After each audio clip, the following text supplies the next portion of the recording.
And we are live. What's up, ladies and gentlemen? Canadian Guy here, and we are back with Spyro 3 Year of the Dragon.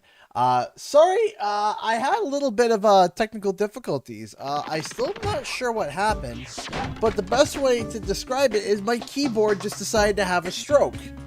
And it's kind of hard for me to operate things without my keyboard. So hopefully, that's the end of that, so we don't have to deal with that anymore. Excuse me. Give me a few minutes to finish getting set up, and we shall begin. That light's out. I just realized. Why is that light out? Turn on light.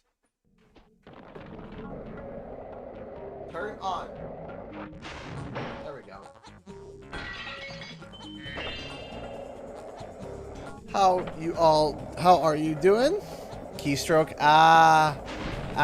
Keystroke. That's witty. That's funny.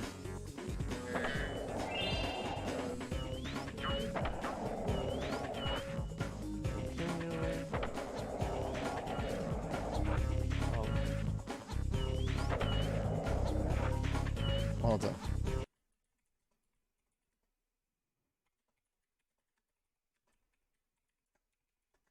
Watch on YouTube. Hey! Charlesy, who's been a member for 8 months. Tip for Evening Lake, Lost Fleet, and Honey Speedway first, so backtracking annoyance doesn't occur. Yes, you are right. I should do that. Thank you so much. Also, thank you for donating. I forgot to also mention, Charlesy was technically the first person to donate on the stream today. While I was having technical difficulties, I got a trouble with the PCA donation from him. So, Charlesy, thank you so much. I appreciate that. Okay, give me a second.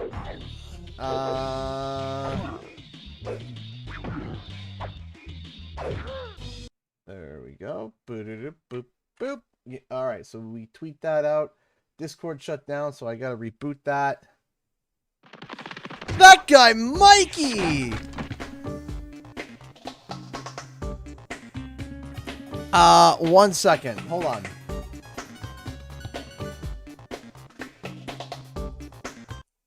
Let me just, let me finish this up, and then I will make sure to read that comment. And 3 streams this week. You know, I'm streaming today. I streamed on Monday.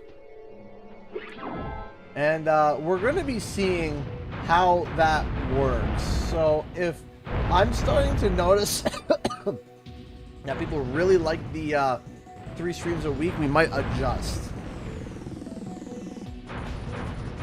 Stuff from the computer. Okay, we want from our computer, we want Classic. Almost done. Here we go. Edit preview. Boop, boop, boop, and boop. There we go. And that's all good to go. Okie dokie. Okay, so that is all set up. Okay, so again, thank you so much, that guy Mikey, for the $10 super chat. WWE finally opened the forbidden door by allowing Mickie James into the 2022 Women's Royal Rumble, even though she's currently working for Impact Wrestling. Your thoughts? So this seems like WWE is starting to the big thing is that it seems like WWE is starting to feel the aspects of losing talent, because they're letting talent go left, right, and center, and they're running out of, well, talent, right? So, I don't know. I don't know how to feel about that. I feel like it could open the floodgates to other things as well. But I don't know.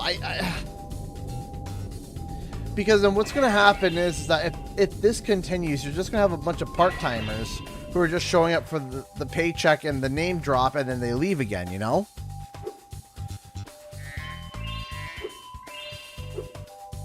So yeah, I'm hoping for Wumpa League this year as well. I most definitely am hoping for Wumpa League.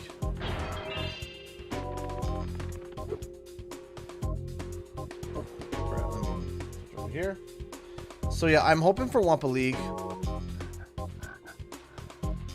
I'm still thinking that it's gonna happen. There's been a lot of, actually, there's been a lot of negativity on social media, like specifically today, but a lot around Wumpa League, Spyro in general, that, you know, everything's over. And I strongly disagree with that sentiment, you know? All right.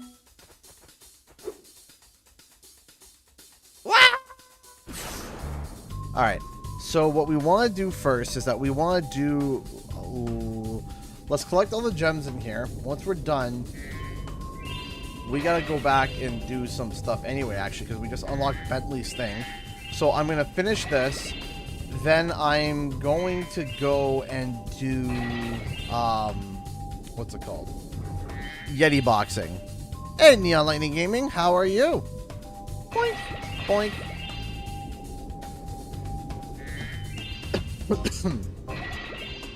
Still trying to get over this bloody cough from COVID, man. That sucks. Stooby! Forgot about Stooby.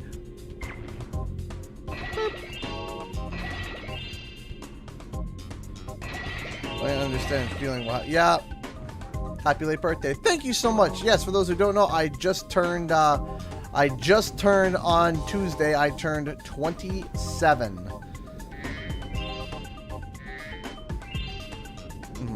Hey, Roger.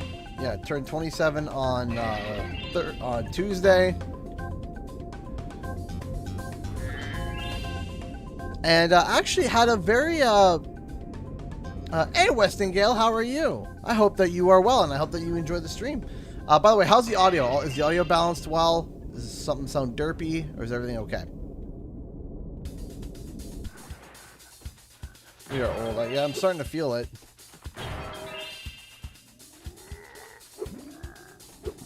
Boink, boink. Isn't Zoom great? Hi again, Spyro. You know what? I've only had to use Zoom a couple of times. Thank goodness. And it was definitely a program to have to deal with. Stuart! Hey, Electra. Ah, why did it do the drop and not the hover? Let's try this again.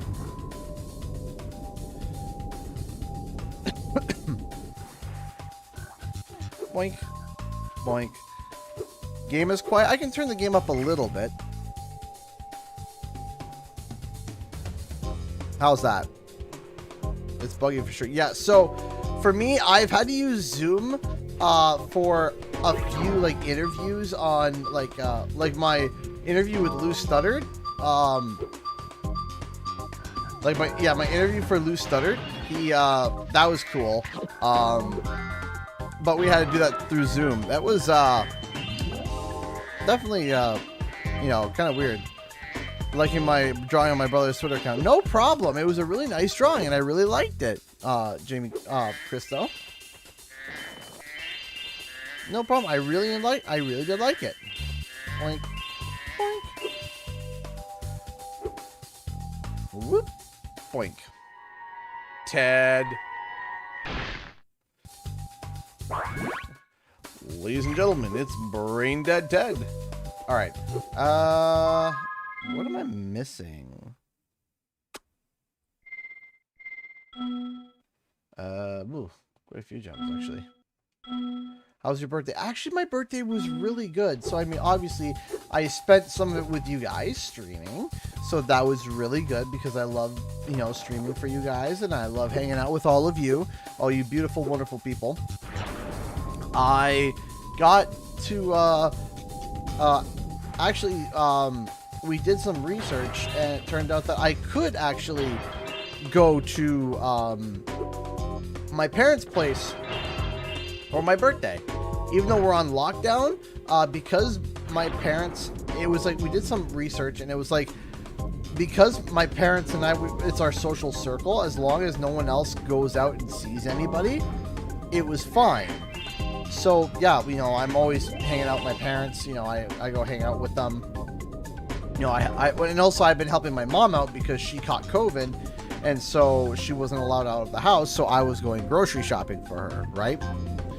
So, and she's older too. She's gonna be 60 this year. So, I was just helping her out with that. Which, by the way, see if you have any loved ones who do have COVID, and if you're out grocery shopping, see if you can pick them up some stuff. That's something that I highly suggest that you do to help people out. You know. But anyway, so we did some research, and it was like, yeah, actually, you can go to your parents' place for your birthday. So that was super cool. So I was able to spend my birthday with my parents and my kiddos and my wife. So we gotta crack open the mouth of this whale. So that was really nice. That was really nice. I had a really good time. There we go. Gulp. Jonah. Turn around. Blech. Thank you, Mr. Whale. What would I like to see in an animated Spyro TV show? Tom Kenny. Tom Kenny would have to be an essential thing. I think the biggest thing would be, like, each homeworld that Spyro goes to, they need help with something, and the whole time it's just a big comedy, like, bit. Like, not comedy, but, like, well, it would be very comedic, right? It'd be Spyro helping out the denizens of the world and trying to figure out what the problem is. And, you know, they might pay him with gems and stuff. Just stuff like that. Like, you know, really, it'd be funny that each world he goes to, something's going on and he has to fix it, right? And he gets a talisman at the end of it. And, at the end of it, he gets the talisman. And it's like, oh, you know, thank you so much, Spyro, for helping. We really appreciate it. Blah, blah, blah, blah, blah, blah, blah. And basically Spyro's bad day. Yeah, kind of, but like a lot more like extended. I think that would be really funny. And I think that, you know, Spyro going to each world and helping all the different people out and such would be really funny. Hey Rosie, how's it going? Gotta figure out where the 210 gems are. They're somewhere! Somewhere in a place that I don't know. Up here, I think, maybe, mayhaps. Aha! And aha! There we go. Okay, awesome. All right. So we're gonna go like this. And then we're gonna go back and we're gonna go get go for some amazing Yeti boxing, because man, that Yeti boxing just makes me so happy. It brings all the joy to my heart.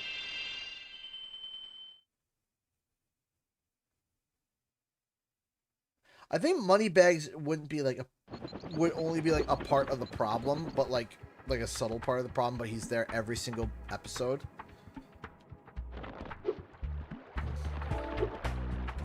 Woo. How was your birthday? It was good, Marion. It was really good. Hey, awesome, Rosie. I'm happy to hear that. It's in Frozen Altars. That's right, it is in Frozen Altars, which is not here. Right?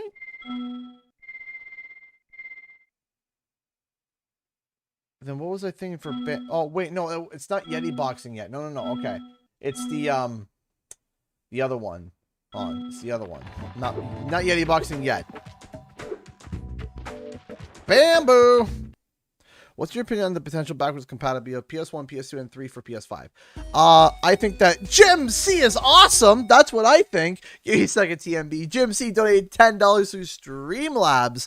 Thank you so much. I really love the environmental storytelling in Spyro Reignite, like the library in Dark Hollow. Yes. The hockey posters in Colossus. Absolutely. And the party decorations in Magma Cone. The Spyro 4 levels should be beautiful, but they should also be visually tell a story. I 100% agree. I think that every level should be able to tell a good story, give an idea of what that universe is like, what they have fun doing, etc., etc. I do agree. I think Spyro 4 should definitely 100% follow that and be able to roll with that. I think that would be something that is absolutely incredible. Level design is going to be... I'm doing well, BL Raven Wizard. How are you? Level design is going to be incredibly important, and I mean incredibly important for Spyro 4. It's gonna be one of the key things, and you got good level design, then you're gonna have an amazing game. So Jim C, thank you so much for the $10 Streamlabs donation. I appreciate that. Thank you so much for the support. I love you. Thank you so much, man. Now back to the previous question, TMB. So if you guys don't know, allegedly there is a Project Spartacus was what did you order, BL Raven Wizard? There's going to be a Project Spartacus, that's what it's called right now, for PlayStation, where it's going to be the new PlayStation, like, now. Into the Dragonfly. Yeah, that's definitely a thing to order. So, one of the best things, or one of the cool things about this Spartacus concept is that it's supposed to be a tiered system that has different services in each tier. And apparently one of the tiers it's going to be is that it's going to be backwards compatible or set up backwards compatibility with a bunch of games from the PlayStation 1, PlayStation 2, and PlayStation 3. Now, this is a very interesting concept. And if it turns out to be true, it would absolutely be a game changer to the used game market. But I would be interested to see how it would react to the used game market. What you would see is probably a downfall in console prices and a rise in game prices. Because what's going to happen is that if it's going to work with, like, hardware, if it works with hardware, if it's just software, and it can be downloaded, which would be cool, you're going to see a steep drop in these games' value. A steep drop. And that's a steep drop. So what's going to happen is that the used game market will become cheaper, but it will go down in price because when you have a game that becomes more available to people, and more broadly, what happens is the value of the physical media goes down because you don't need it. Because less people are going to be looking for it because they have access to it, right? And a lot of these people who are getting these consoles and stuff for these games are just wanting to experience the old games again. They're not console collectors. They're just like, hey, you know, I just really like these older games and I want to play them any way possible. So if they turn around, if PlayStation turns around and says, yeah, we're going to be like having you being able to download old games like from the PS1, PS2, PS3, that's going to be incredible. Now, where you're really going to have a huge value jump is actually the PS3 games. Very specifically the PS3 games, and let me explain why. So you have the PS1, which most games can be emulated on the PS1. About 90%, I'd say probably 90, we'll say for a safe bet, 95%. There's probably some that have issues, but 95% of games can be streamed perfectly fine for PS1. Likewise, we'll say 90% of PS2 games can be streamed through emulation. But PS3, unfortunately, has been struggling a lot. Hey, I think I saw some Rhinox run up to the top of that hill with an egg. Hi, Bartholomew. How you doing? Bonk. Bonk. Bonk. So anyway, after abusing Bartholomew, the big thing here, the big question here is that, and the reason why PS3 is going to be, because there's another thought that came to mind. So another thing that we have to be thinking about is that, well, the reason why PS3 is going to go up in price is because PS3 was not really backwards compatible with PS4. Bonk. That's the big thing. That is the big thing that you have to remember, is that PS3 was only playable on PlayStation 3. PlayStation 1 could have been played on the PS1, PS2, and PS3. Well, depending on your PS3. PlayStation 2s could be played on, could play PS1 games and PS2 games. PS3s, the first quarter release could play all the way up to PS1, PS2, PS3, and then it stopped to exclusively PS3. So that means, and then PS4 couldn't play PS3 games. problem, TMB. I try my best to answer every question. I try. I sometimes fail, but I try my best. I do try. So, the used game market for PS3 is going to take a hit because if PS5 can play PS3 games, what's going to happen? Ow! It's going to slap with an umbrella. What's going to happen? Stupid. Ah! Well, that sucks.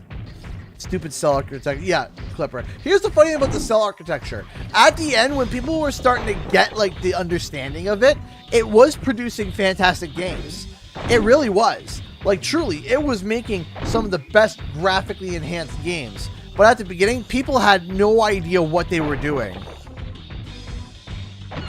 Yeah, so Mallory, so what happened was that they used what was called a cell-based architecture for the PS3, which was really weird, and nobody had really known what the heck they were doing, and everybody hated porting anything to the PS3 because of it. But if you made a game proprietary to PS3, like Uncharted or whatnot, depth perception, man, it actually, by the end of the cycle, man, some of those games were looking absolutely just gorgeous. And I mean capital G. Oh, come on. Why am I having problems? Capital G gorgeous. But the cell architecture was so wonk and just so weird. And then when we went to PS4, they're like, yeah, we just ditched the cell architecture completely and went something more akin to computers. And, you know, it was like, okay. So everyone learned this new language and stuff and figured it out for PS3 for no reason whatsoever. Bonk, bonk. So I never played Speed Punks. I saw that you were talking about that, Chris, but I had never heard of Speed Punks before. Angry Man reacts gorgeous. I was thinking that as I was saying that, I'm like, oh, this sounds like Angry Man.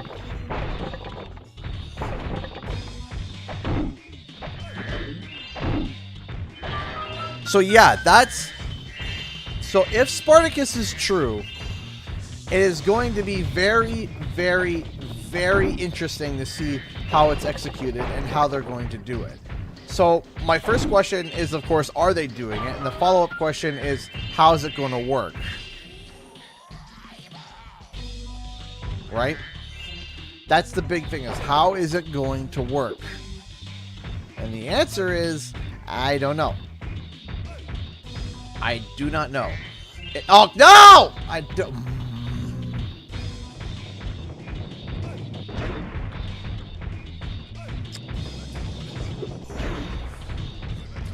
Making me an angry Yeti.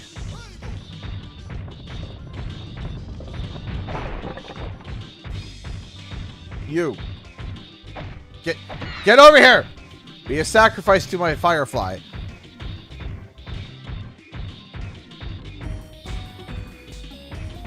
As in Moses donated $1 through Streamlabs. Had a dream, seems childish and unbelievable last week, but in it was a lot of Sonic characters, fans of Spyro yelling outside Activision, and Toys Bob buildings yelling, "We need more Spyro." Sonic holding Spyro in his arms, busting through the doors. We need more of him.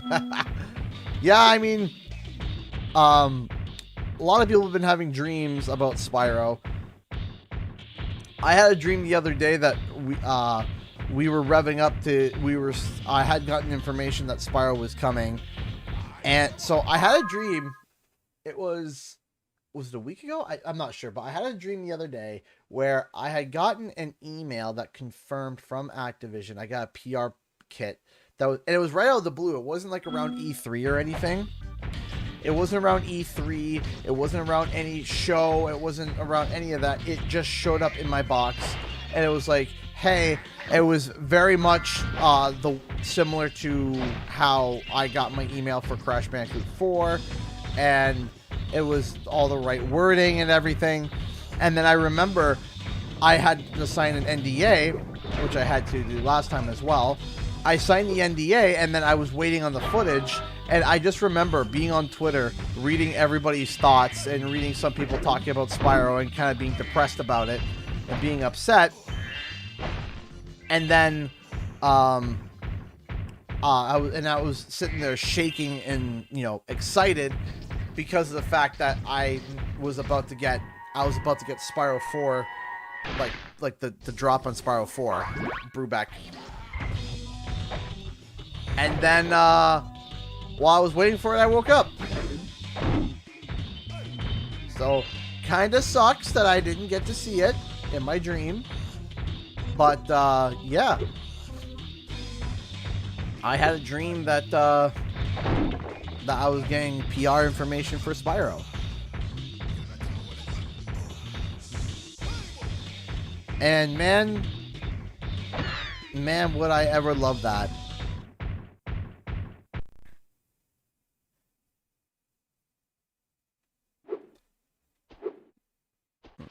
Hey Serge, how's it going? And to give you an idea of like the desire and want for a new Spyro, I had made a here's for hoping that dream was actually a premonition. Yeah, I hope so.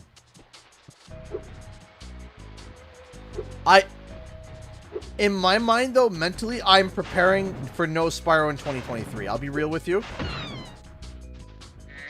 In my mind, I'm preparing that Spyro is going to be 2023. And the reason why is because the reason why I'm thinking it's going to be 2023 is because we're seeing teases for Crash Bandicoot and Tony Hawk.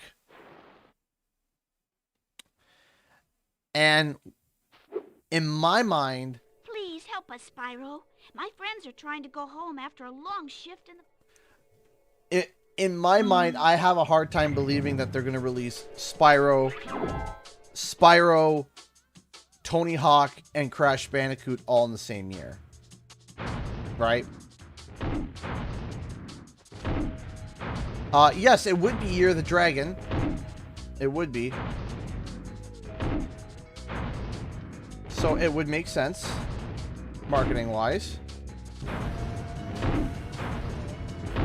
It would definitely make sense.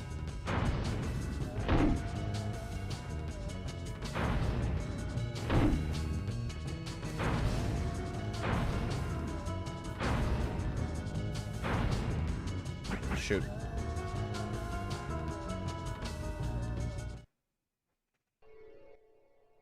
I'm sure you would succeed if you were. Is it 2024? That's the Year of the Dragon? Is it 2024? I thought it was 2023. Awesome. Let me look this up. Next Year of the Dragon. Is it 2024? Okay. Well, it might even be 2024 at this rate.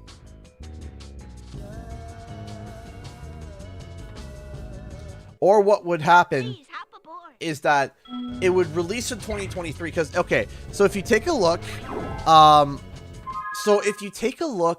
at how Crash Bandicoot 4 was released, Crash Bandicoot 4 came out in 2020, and then there was a big re-release in 2020, a year later, right? And Insane did that too, Reignited did that. Every single one of those games, they re-released, right? They re-released the title on Switch and all the other platforms and kind of create like a deluxe edition a year later. So what I got a feeling that could happen is that in 2023 we get a new Spyro game, and then the following year we get like a Year of the Dragon edition, or like a Year of the Dragon edition, a special edition, which is like the Switch PC port, etc. Right? Though I do think they should release the Switch port day one. I think that the Switch port should be day one. And I think it should be $39.99. I think that would, like, so like looking at like how the marketing is, I think that would probably be the best bet, would be going with the $39.99 price point, as well as releasing the Switch day one, because out of all the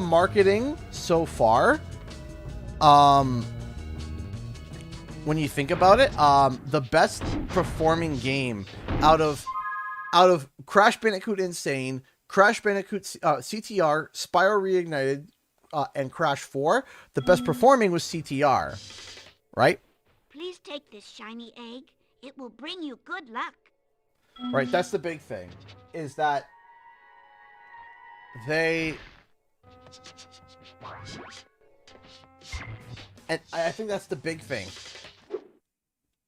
is that they need to do that. I think that's the best model possible. Follow the CTR model. Do a Spyro 4, run it at $39.99, release it on Switch day one. Period. Done. And what I think that that's going to do, overall, is that it's going to allow people to be able... Because Switch is a huge thing. The Switch is a huge platform right now that Activision can't ignore anymore, especially for titles like Spyro and, like, you know, Crash. Spyro, Crash, they need to acknowledge the Switch and realize that it's not just PlayStation anymore. It should be recognized as Switch as well. The two main markets should be PlayStation and Switch. Now, I know Xbox is in there. I know. And it should, you know, they should still release it to Xbox as well. Sure. But the main two big consoles that they need to focus on is the Switch and PlayStation. They got to. Right? That's the biggest thing. You have to be able to know that the Switch is a huge market, and you can't ignore it. You cannot ignore it. It can't be ignored, because they only shared the sales at the start of CTR, but CTR was, according to Activision, the fastest selling Crash game ever. Right? That is the fastest, the fastest game ever, period, for selling. And I think that the model of Pushing that boulder was hard work, but as soon as I've caught my breath, I'll return to collecting bamboo. oh, my neck. The PlayStation or the more family-friendly game. No, exactly. That's exactly right. They need to be able to focus on those two. If they focus on Switch and they focus on PlayStation, I think that they'll be able to create a absolute just rocking game. I think that would be the your best bet to do. I think that's the best bet would be to do that, because then you're going to hit the hardest in the market, I think.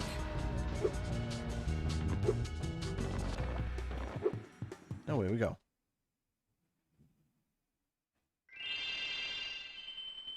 So I think that they've done everything. They've done the PlayStation exclusive, they did the multi-console exclusive, they did all console exclusive, and then they did the duo console with $79.99 price point, or sorry, in Canada it's $79.99, the $59, the $60 price point. And overall, the best performing is all three platforms at $39.99.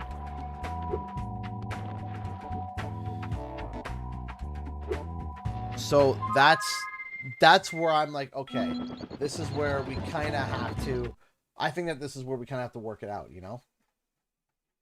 I think that would be the absolute, I think that would be absolutely the best route possible, I think, personally.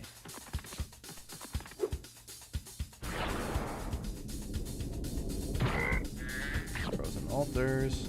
Where is Lost Fleet? It's the big ship. Lost Fleet, there we go. Cheaper games mean people may purchase on multiple consoles as well. Absolutely.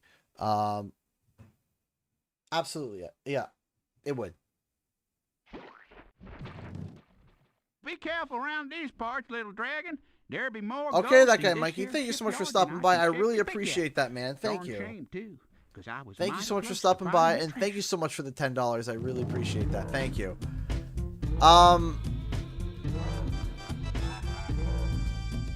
So now, in terms of the topic of Wumpa League is a very big question mark. Very, very, very big question mark. I don't think it's canceled, but I do believe that there is a title this year. I do think that there's going to be a title. Because they've had a title every single year. And I mean every single year. They've had it.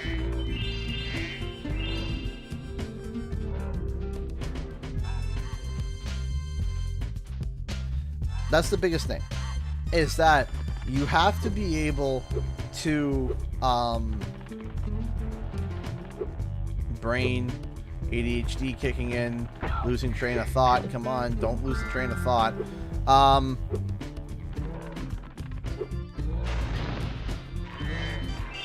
It's gone. There it goes. There it goes. So, oh, Wumpa League, that's right. So, in terms of Wumpa League, I think that we're going to be seeing... something, because we've seen something quite literally every single year, right? Something. Words are hard. Yeah, I know, right? Every single year, and I mean every single year. Even, like, 2021, we saw Crash on the Run. And people are like, oh, yeah, well, that's a mobile game. It's like, yeah, okay, but it's still a game. Ronald, the Cowboy Coyote, donated $2 through Super Chat. Thank you so much. I appreciate that. Howdy, CGE. Well, howdy, Ronald. How are you? I hope you are well. Thank you so much for the donation, my good sir. I appreciate that. I can't English. No, I can't English either. Don't worry. I got a 90 in English in high school, and I still can't English.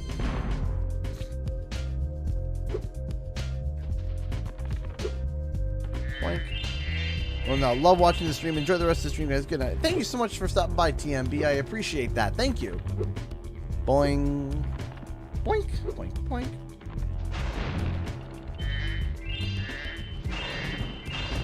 Ronald donated another $2 through Super Chat. Thank you so much. I just revisited an old movie from my childhood. Oh? And what movie was that? Thank you so much. I appreciate that. Good night, Miss Autumn. Thank you so much for stopping by. I appreciate... Ow! That. What was released in 2020? Was that just the... So 2020... So 2017 was... 2017 was insane. 2018 was Reignited. 2019 was CTR. 2020 was It's About Time. 2021 was About Time ports and Crash on the Run. So, Wumpa League makes me sad. Wumpa League makes me confused. Walt Disney's The Chronicle of Narnia. That's that was the a movie back when preschool, not preschool is, but when as a school we'd come together, and it was like $15 for tickets and a bus ride. Yeah, that was one of those for us. Yeah, Narnia was really good. I enjoyed Narnia. How's your day going? My day's going pretty good.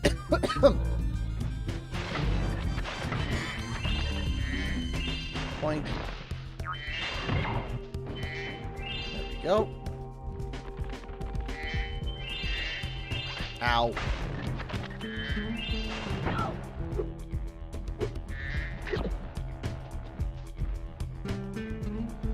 Now, I will also say this too. I will say this too. I want to say something. I have been thinking about, in terms of the channel. I've been thinking a lot about stuff in terms of the channel. And I might not be making too many videos this month. I'm going to try to, but there may not be too many videos this month. And let me explain why. January is the worst month for YouTubers. Quite literally, it is the worst month for YouTubers. Some YouTubers take January off. They just don't do anything in January. And the reason why they don't create content or do anything in January is because YouTube pays almost nothing for videos in January. And it is awful. And it is, like, not good at all. And I can vouch for it. It's not good. The amount that YouTube pays is donuts. Like, literal donuts in January. So, January is the worst month period. Hey! Toya's World just donated $20 through Streamlabs. Coffee money for the entire family? Do kids drink coffee? Not mine. Thank you so much, Toya's, for the $20. Thank you. Thank you so much. I really appreciate that. Thank you. Thank you so much. That's incredibly kind of you. I will get them hot chocolate. And it will be early in the morning. Not at night. Because I like sleep. The kids might not like sleep, but I do. So, oh, I figured, I knew you were joking. So, again, thank you so much, Toy. I appreciate that. Would you look at that? Would you look at that? Hit a dang gum egg in me treasure. Well, I mean, eggs are treacherous. Craig is a treasure. Craig is a treasure. Look how much he's a treasure, crazy Ed. How dare you not realize the treasure that is Craig? How dare you? How dare you? So let me quickly explain how the YouTube-ish algorithm works for January. So the reason why January is so bad is because besides New Year's, which is literally right at the start of the month, there is nothing no holiday. There's no holiday to market, period. There's no holiday to market. So what happens is that you get more money the more companies want to invest into marketing. So here's a really good way to explain it. Here's the best way I've been able to explain so that people can understand. Imagine this. This is how YouTube pays you, or how they distribute the money. You have 3 brands of cola. You have Coca-Cola, you have Pepsi, and then you have like the no-name subpar brand. Okay, the no-name subpar brand says, "Hey, we want to run ads for 1 week." Hey, Neon Lightning Gaming donated $1.02. Crazy Ed is very, very crazy. Also, donut money. Well, thank you for the donut money. I really appreciate that. Thank you. Thank you so much. I appreciate that, Neon Lightning Gaming. Thank you so much for the support. So you have No Name, Pepsi, and Coke. No Name says, I'm going to give you $1,000 to run ads for a week. Okay. Pepsi says to YouTube, I'm going to pay you $5,000 to run ads for a week. And then Coca-Cola says, hey, I'm going to run $10,000 per week. So Google receives all that money, but Google doesn't get all that money right away. What they have to do is that they have to pay each time that they show the ad, they take some money from that money that they gave. So if they show the ad for Coca-Cola, from that $10,000, Google takes 50 cents from it, 50 cents. So what happens is that you have 3 ads competing against each other constantly.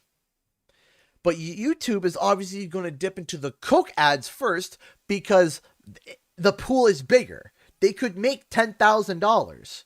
And then once they run out of money for the pool for Coke, they're going to turn and they're going to then go to Pepsi, and then they're going to go to No Name subpar brand, right? Until the week is up. Once the week is up, they might have only used $500 from the subpar No Name brand, right? So, Charles, I'm in the middle of a rant. I will read your donation, but I do appreciate the dollar, okay? So what happens is that at the end of the year, everybody wants to push their ads. Everybody wants to push their ads. Everybody. But they also know that everybody else is pushing their ads. So they turn around and they're like, okay, December, it's Christmas time. And we have $120,000 left in marketing. $100,000 into marketing. Bang. And so then they're like, And then someone else is like, no, I'm going to put $120,000 into marketing because that's what we have left in the budget. And so, no, I'm going to put $200,000 into marketing. And YouTube is cashing those out as fast as physically possible, therefore giving creators more income because everyone's jamming their ads in at the end of the year. Because they want to sell for Christmas, they want to sell for this, they want to sell for that, etc. But then, once Christmas is over, everyone says, okay, we're not going to push ads anymore because everyone's on vacation. There's nothing to sell for. There's no point. And then what happens is that YouTube pays its creators less because there's less ads and less money being pushed forward by the advertisers. Does that make sense? So, January, I said, other than the beginning, which is New Year's, which is being advertised in December still, what other holiday is there? What is there to celebrate? Nothing. But February, you got like Valentine's Day, and then March, you got like spring, and then April, you got like April, you got Easter, and then things start bouncing back up again. So, thank you so much, Charlesy, for the $1. Vicarious Visions would have been the obvious choice from Wumpa League because if it does end up being a Crash Bash remaster, they'll most likely use the insane character models as did the CTR remaster. Also, didn't Tony Hawk already do a Crash collab? Kind of? Kind of? Ish? Kind of? So, it was like, there's some like decals and stuff.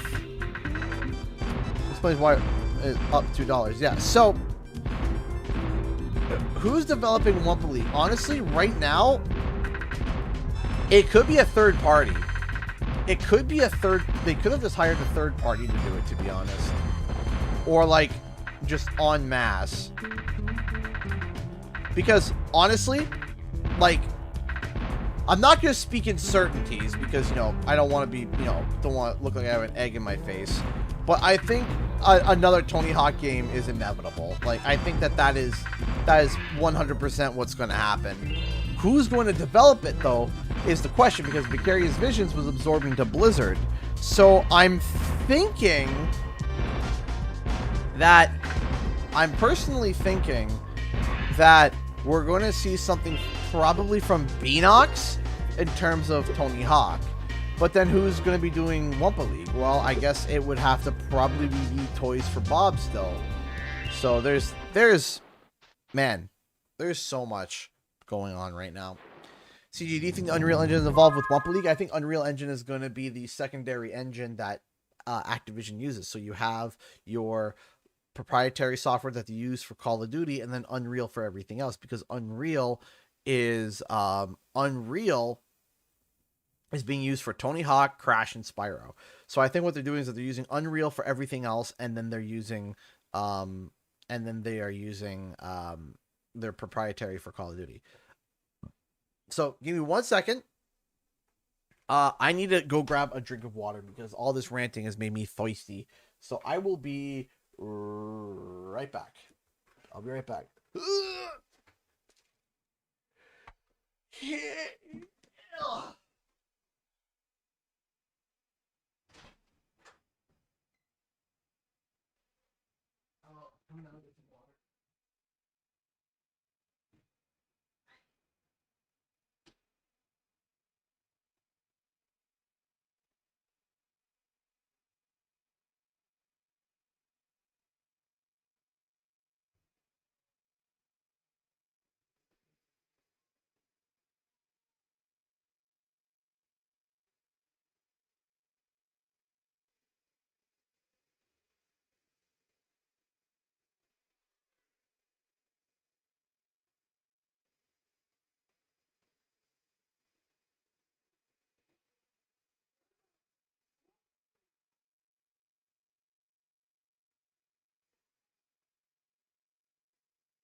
Okay, I am back. Sorry, everybody.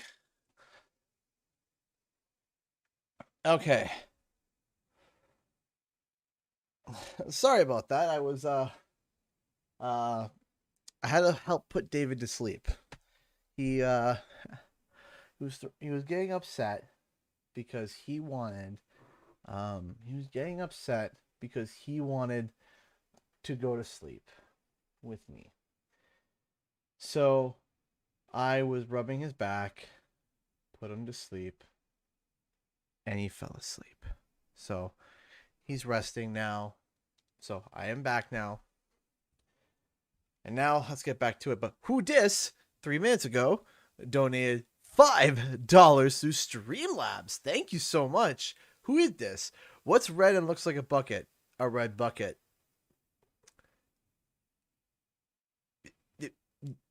Yeah. What starts with an F and ends with a Y. Flandy. Hey, that's gotta be the Flandy man. Thank you so much for the $5. I appreciate that, dude. Thank you.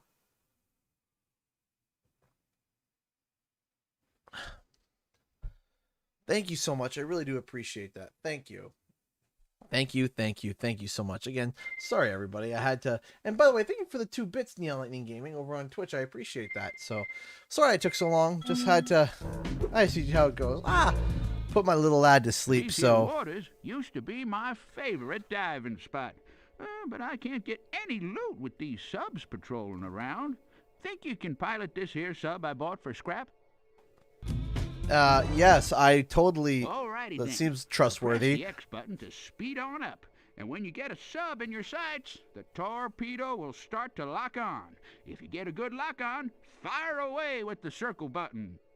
All right.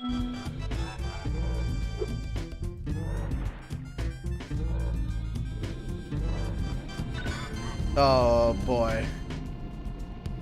This Adele joke can, I don't know how this Adele joke can go either way. Why did Adele cross the road? I don't know. I feel like I've heard this one and I'm about to die so she can say hello from the other side. Yep, there it is. There it is. I was like, where? I'm like, hey, it's coming. Here it comes. Boink. 1, 2. You bugger.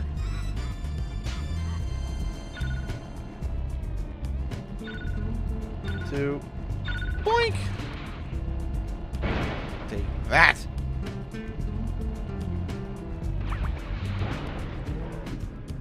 Oh, I gotta do something real quick and go boop. And then go down here and go boop.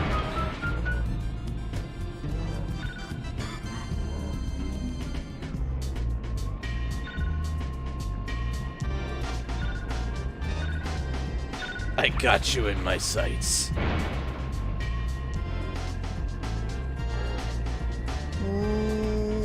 Oh, wait. I can't. I have to shoot the bottles? I can't just run them over? Oh, yeah, Reignited just decided to be like, whatever. Alright, where is the last one? Where is the bat? There you are.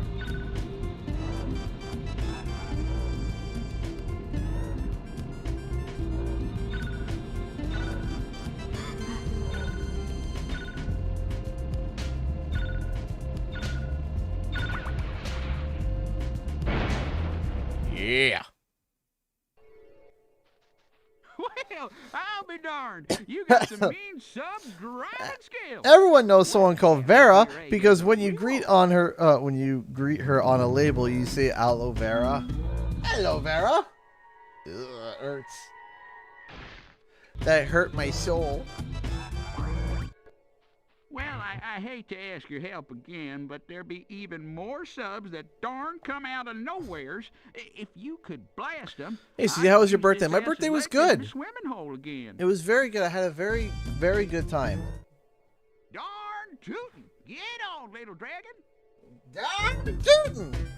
Yeah! Away we go. Down in the water we go.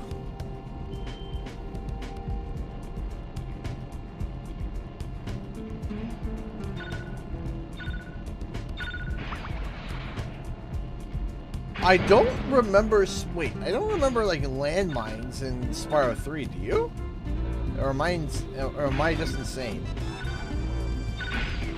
I just remember there being more subs. I don't remember the landmines.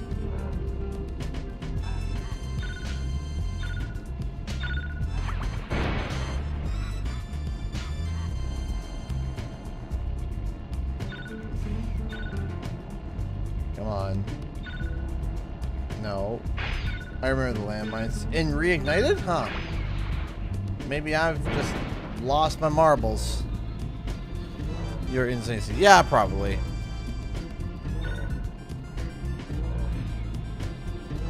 Did he just... What just happened there?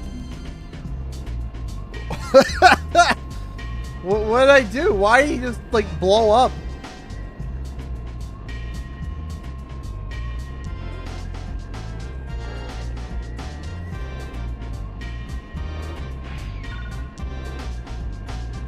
I gotta say, though, and, you know, did he landmine himself? He might have? Or maybe, like, he got caught in this guy's landmine. I'm wondering. Ronald, the Cowboy Coyote, donated $2 through Super Chat. Thank you so much, dude. Do you listen to Ghost Monster Mystery Story? Occasionally I do. Yes, I do. I do occasionally. Sometimes they're interesting. Sometimes it's like, what is there, you know, is there a nugget of truth to them, right? The one, though, that I would say not to play with personally, for me, I'm just like, yeah, I don't play with that, is like ghosts and spirits. To me, that's like, okay, that's a little too, not too real, but like, in my mind, it's like, that's the most, like, plausible one. That's the one that I would be, like, actively, like, you know, like, okay, yeah, no.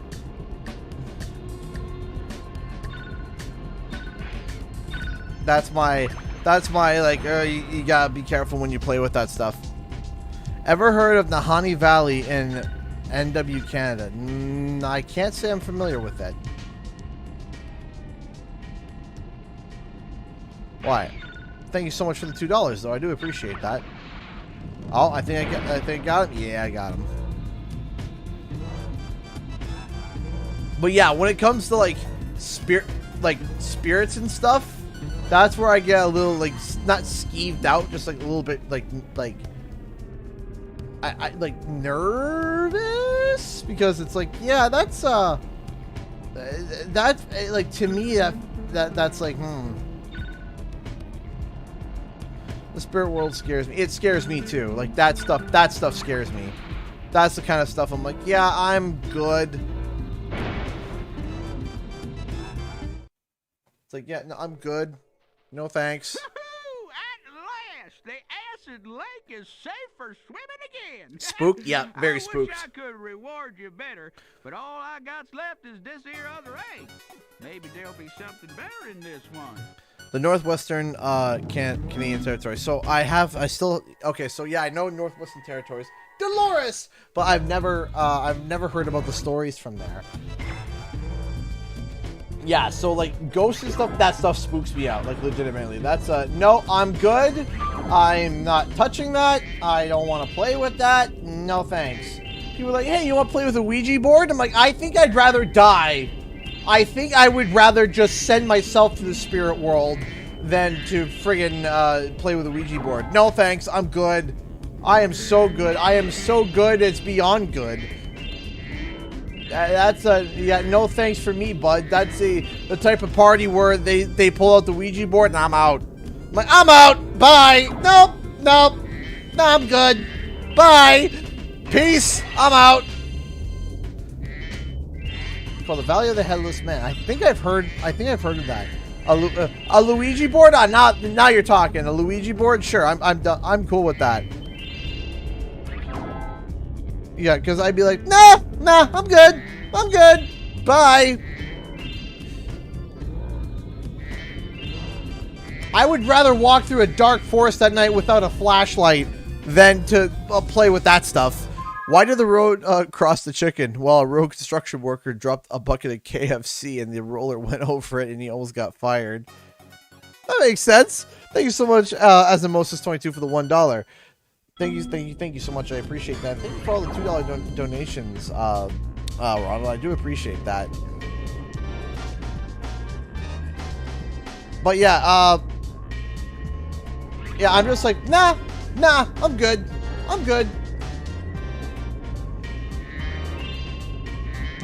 That's I hit the emergency exit. Like, okay, so there are some things like when a party is going on or whatever, or I'm at a social gathering and somebody starts to like do stuff that I don't like, I start coming up like, okay, I don't want to be here anymore. And I start thinking of excuses, and I start thinking, and I give myself a time, like, okay, how long have I been here? What would be an appropriate amount of time before I can leave and it not be considered rude? What can't, and that's when I start doing that, is when they start doing, like, some weird stuff, like they start spouting off about politics and it gets really annoying, or they start spouting off about this, that, and the other, and blah, blah, blah, blah, blah, that just makes me roll my eyes. It's like, all right. I start looking at my watch, like, all right, what's an appropriate amount of time? And then right when we hit the minute, and I start saying my goodbyes, like, oh, I gotta get going, I gotta get back home, I got some work I gotta do, When you pull out the Ouija board, that's the, I'm out, bye, nope, I'm not playing with that. That's a, like, yeah, no, I'm out of here. Bye.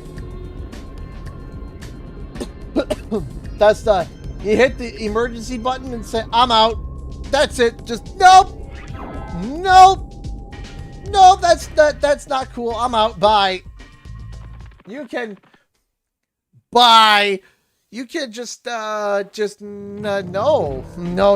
I will not be touching that. I will not be dealing with that, and I will be gone. Thank you very much, and have a good day. Bye-bye. And that's it. So that's when I skedaddle, and I'm out of there. Be like, no, I'm good.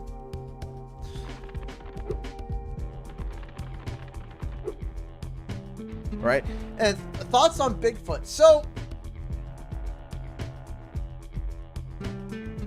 Bigfoot's a weird one.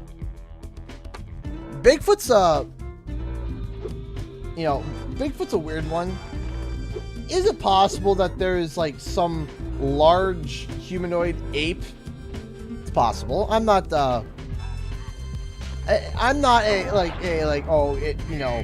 Bigfoot has to be real. I'm just like, if it exists, it exists. If it doesn't, it doesn't. That's kind of just my term on it, because like, why, like, as soon as that they find out it does exist, the first thing they're gonna bloody do, I did the thing by mistake. If it exists, cool. If it doesn't, which is better, Crush or Spyro 2? That's hard. That's a really hard question, because I love both of them equally. I'm going to say Spyro 2 by, like, a smidge. Yeah, I don't know who makes Ouija boards, but that's a solid no for me. That's a, hey, Neon Lightning Gaming donated $1. LOL, you're exactly like me with the spirit world. Sally, my friend, is a spirit disturber and now haunted, and is now haunted most places he goes. Oh, good. Good. That's a smart friend. That's a smart friend that, So, thoughts on werewolves and dogmen? Again, in my mind, if it did exist, it would be playing with spirits again. because I wouldn't think of it as a werewolf, but more of a skinwalker or a like a cryptid like that. And again, I feel like that would be something like somebody would call upon the spirit of something. And again, it gets back to the whole not playing with spirits and stuff, and that's a no-go. Like even like voodoo. No. That's a hard no. No, don't mess with that. Hellhounds.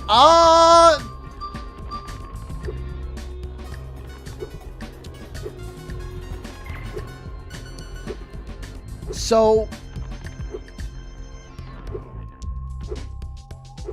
if hellhounds were a thing, I would say that it would be you missed one just when you smashed the jar. Did I really miss one? Crud. All right, I'll have to go back.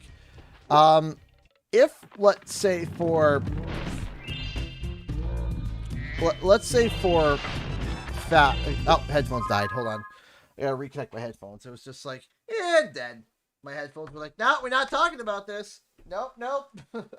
Give me a second here. Let me get myself all sorted. That's plugged in there. This goes into here.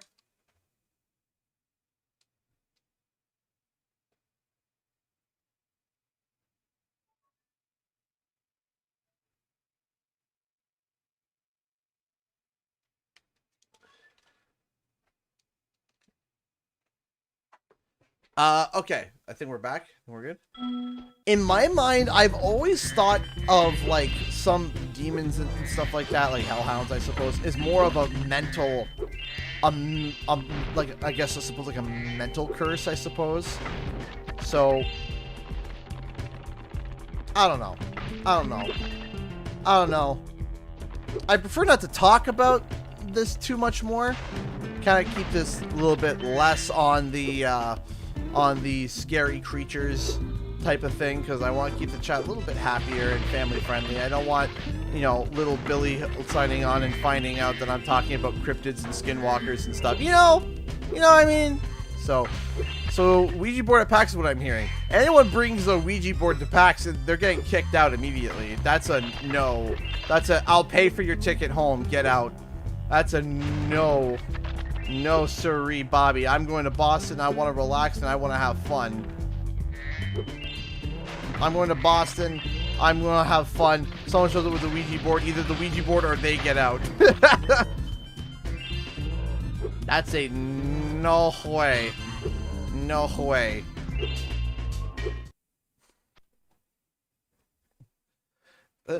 That's the person.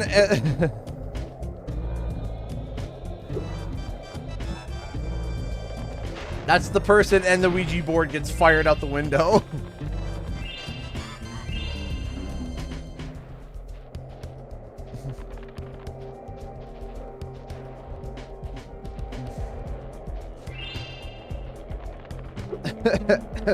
That's you see the bag, the Ouija board, and the person throwing out the house. Gang has challenged us to a race.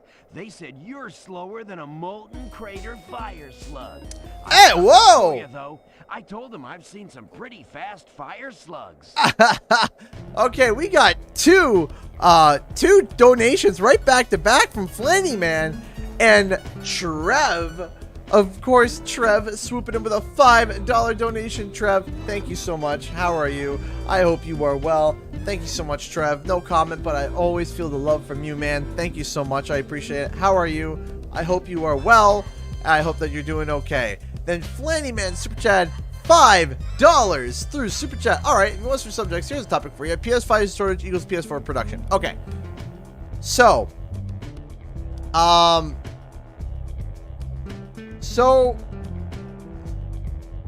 I get what they're doing. I get it. They're doing more production because they're trying to make up for the supply and demand, So, obviously, are you ready right? to race these guys? They bet us an egg that you won't win. So the big thing, Right on. You can use my special racing board. Every time you... yeah, every time you do a trick, you get turbocharged like that. So anyway, the big thing here is that the big thing when it comes to that kind of stuff is that we don't know on the back end of like what the sales are and stuff, right? So like we don't know what it is that we don't know what it is that is going on, you know? Like we don't know the back end, how many sales they're doing. And the thing is that there's PlayStation is still making PS4s, obviously, because they are, you know, they're making money, obviously. You know, PlayStation is not going to be like, ah, whatever, we'll just waste resources for no reason, right? It's a, you know, these guys know what they're doing, and they have the stats that we don't have, right? They have stats that we don't have. So if they're like, hey, you know what?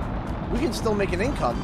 And, and it kind of makes sense, because if you think about it, it does make sense, because if you think about it, they're still supporting, right? They're still supporting the PlayStation with, like, Horizon Forbidden West and a few other titles. So, honestly, it does make sense that they were to still produce PS4s, in the lieu of the fact that right now there's a gigantic microchip shortage, you know? There's such a massive microchip shortage right now that if they have the spare parts for a PS4 lying around, why not, you know? So thank you so much, Ron, for the $5. Imagine if heckhounds were just another breed of dog, all be at a dog the size of a large horse, but I bet they could make one heck of a guard/attack dog. Yeah, no kidding. Thank you so much for the $5. I appreciate that. Yeah, if there was such a breed as that, I would definitely be nervous of said breed. All right. Now that the Rhinox are gone, do you want to try a real challenge? I know you're fast, but I bet you can't defeat all the crabs on the course and still beat me in a race. Want to give it a shot? Sure. You want a real challenge? I'm going to give you a handicap, and you are going... And you got to beat me with it. It's like, that's not really, like, you know... That's not really a good thing to do there, Hunter. I'm going to give you a disadvantage.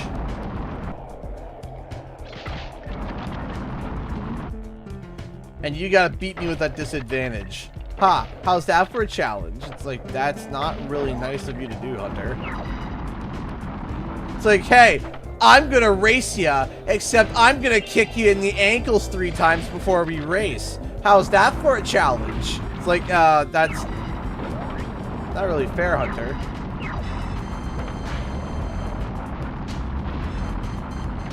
Bye, Hunter.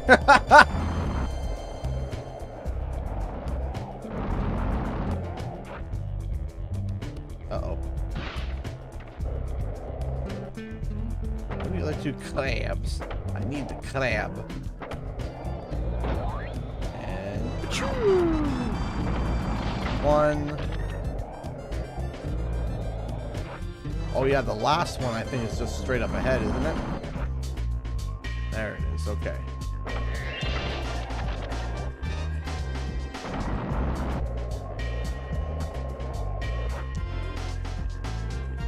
Now, I might actually lose this.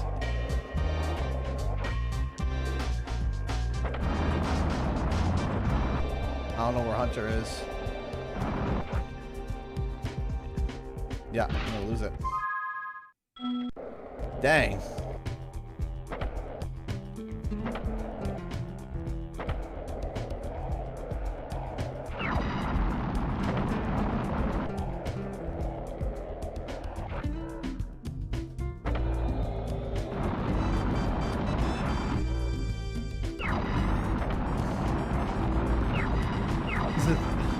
Trevin the Hunter emoji.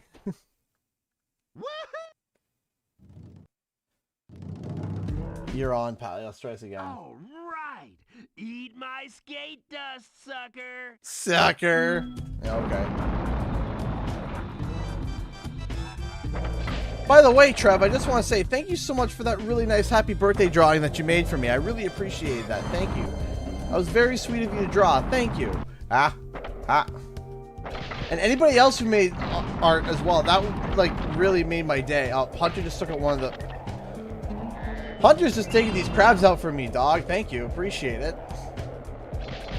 Nothing on Twitter. Okay, hold on, Charlesy. Let me just finish this race foist. Whee! Okay,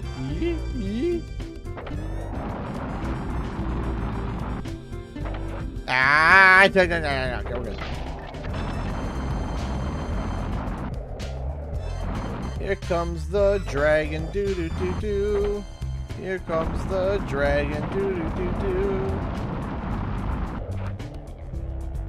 Where's the last crab?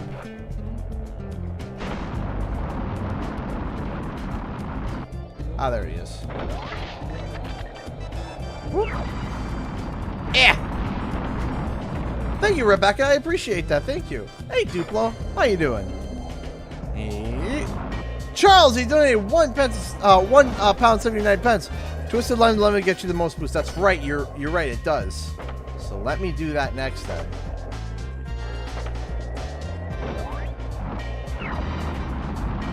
Ah! Go ahead, Hunter. Try and get ahead of me. Please, try. See you later, sucker! Sheesh, I can't believe you beat me. You must have been practicing the whole time I thought you were looking for eggs. Hey, speaking of which, one of those crabs was guarding this. Thank you so much, Chelsea. I appreciate that. Thank you.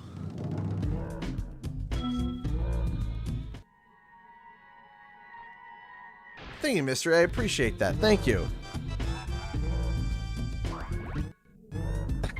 Ronald donated $2 to Super Chat. A pug's existence is nothing but pain. That is true. That is true. That is true. So they are, there have been some laws that they've been releasing. Why are you holding eggs? Yeah, seriously. Hunter, why are you holding the eggs?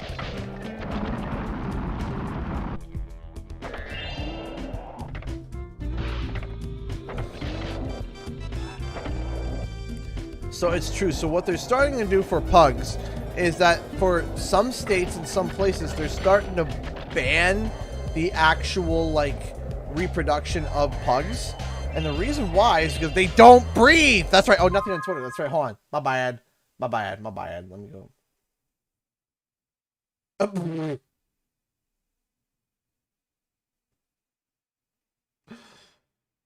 Oh, gosh. Mystifying Ouija. Hold on. Oh, dear.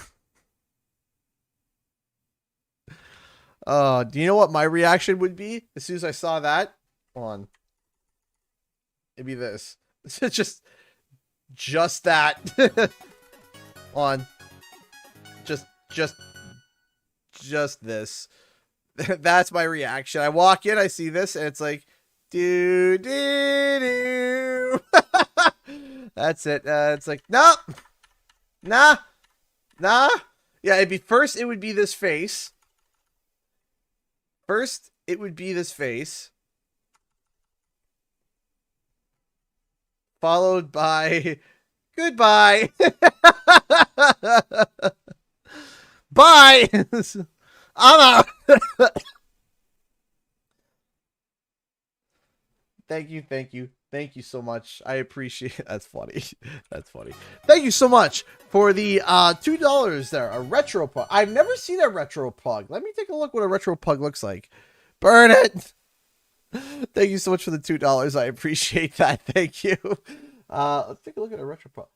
Hey, you know,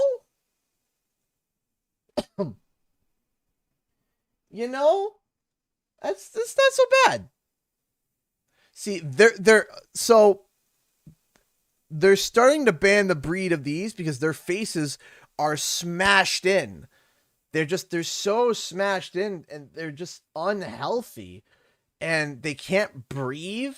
Their skulls are just awful.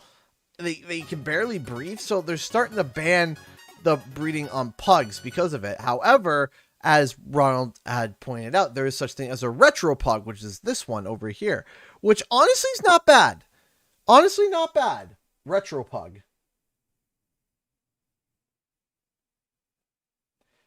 But people are saying that it looks like it's like a Pug and Jack Russell mix. That's what I'm just quickly read. I might be wrong there, but a Pug and Jack Russell mix. You know, sure, like just don't get.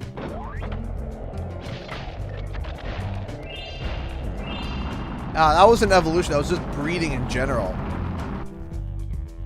The poor pugs, they can't breathe. And people are like, but the pugs, they're so cute. It's like, yeah, you know, it's like, let me tell you something. Have you ever took someone who had asthma and during their asthma attack and be like, aw, you look so cute when you can't breathe? Yeah. Sure, the person with asthma really appreciates that.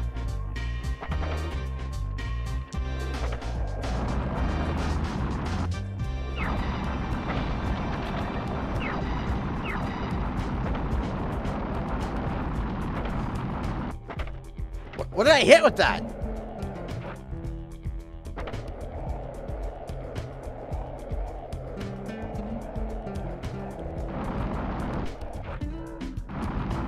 Aha!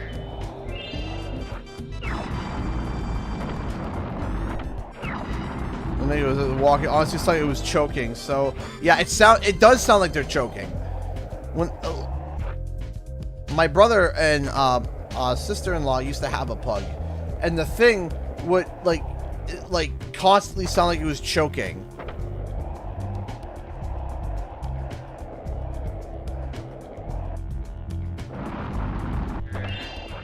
They can have surgery done to permanently help their, but wouldn't it just be better to just, you know, like instead of like breeding the same breed over and over again, maybe like just diversifying the breed by, you know, having it breed with different dogs so that it didn't have a skull that was flattened by a shovel. Like the poor creature. Ow. Ron, donate $2. Remember the goose vid? Well, now there's a pug vid. Oh gosh. But yeah, no, they're starting to thank you so much for the $2 again. Now, Canadian geese are just angry. They're just mad. Do you have any pets? I used to, Ryan. I used to. I love pets. I love pets. I do. But, you know, can't really get one right now. But goodness me, would I love to have a pet. I would love to have a little pet, but... I can't, unfortunately.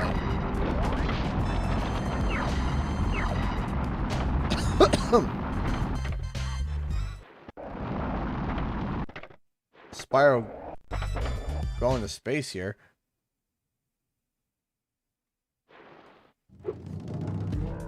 Hold your horns. Here comes Spyro. Alright, so I am now missing... Alright, everyone, chip in to get CG a turtle.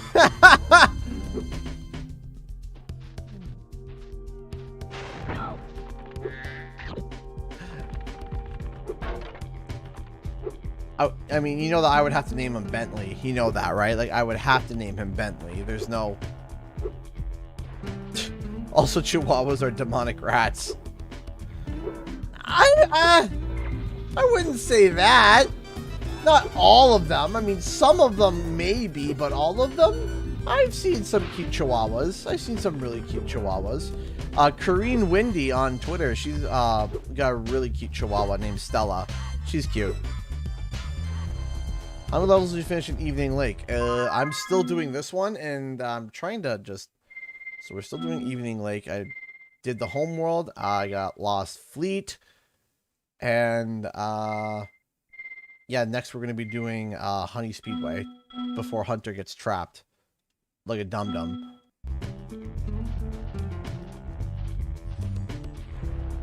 Ah, I know exactly where it is. There's a few dog breeds I'm cautious about. The one dog breed I don't like. I'm sorry. I don't like it is Shih Tzus. I don't like Shih Tzus. And that's just me. That's my opinion. That's not like, you know, I'm not the end all say all.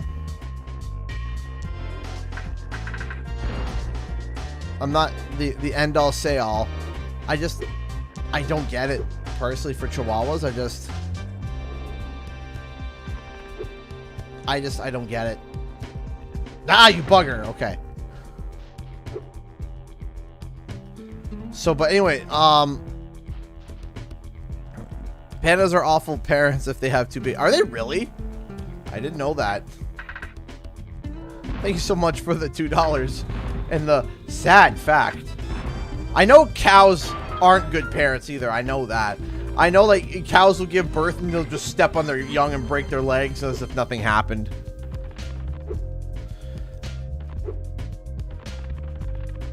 It was a single dog. It was a...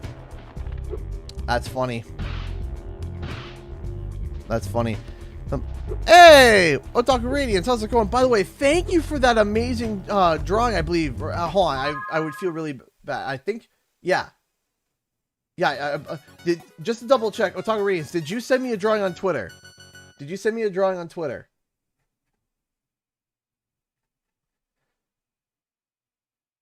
So,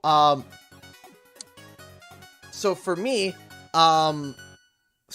personally, I love a lot, you know, I love a lot of dog breeds. I love, there's a few dog breeds I'm weary about.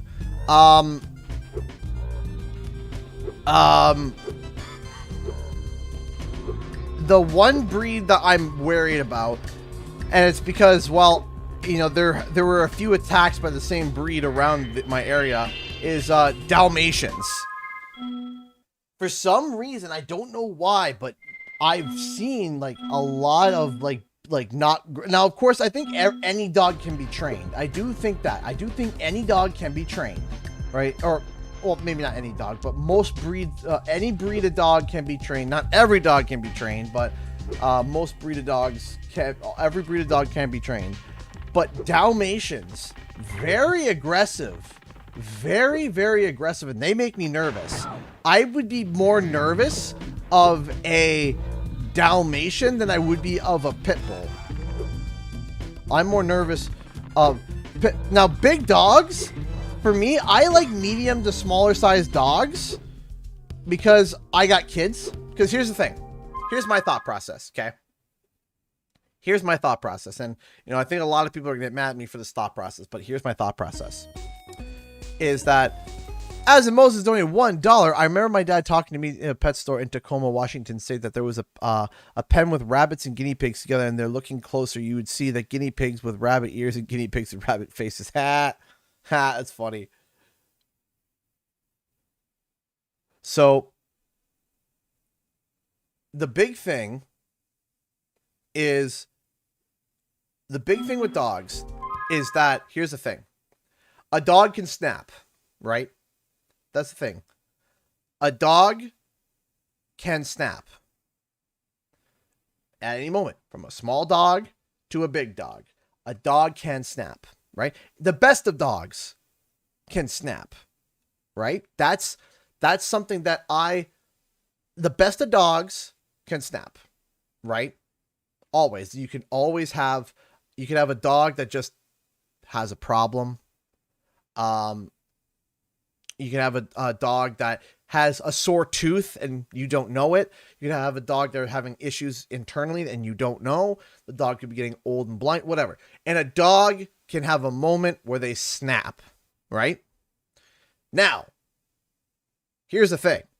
The reason why I'm nervous around bigger dogs, around my kids, is because my kids are poking dogs in the eye, pulling at their face, pulling on their tail, whatever, right? And of course, you need to also train your children not to do that, right? Don't touch the dog's face. Don't pull on its tail. Don't punch the dog. You got to stop the kid from doing that. You got to make sure they don't do that, right? But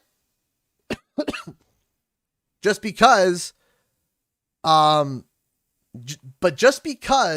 that a dog, just because you train your kids not to do something, your kids can do something stupid still, right? Your kids can still do something stupid.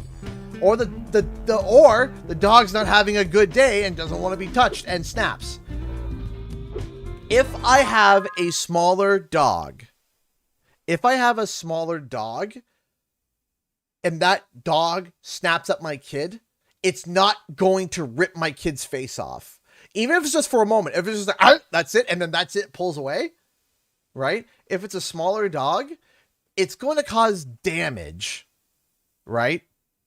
But it's not going to hurt my child for life, unlikely. That's if you have a small to medium-sized dog. Certain large breeds of dogs, they bite and that's it. They pull away, but the dog is so big, so strong, so quick, it hurts too much on the child and they could be scarred for life and they can cause problems. That actually happened to an ex-girlfriend of my brother's. They raised Rhodesian Ridgebacks, right? Those aren't small dogs. Those are right? Like those, you got Rhodesian Ridgebacks, right?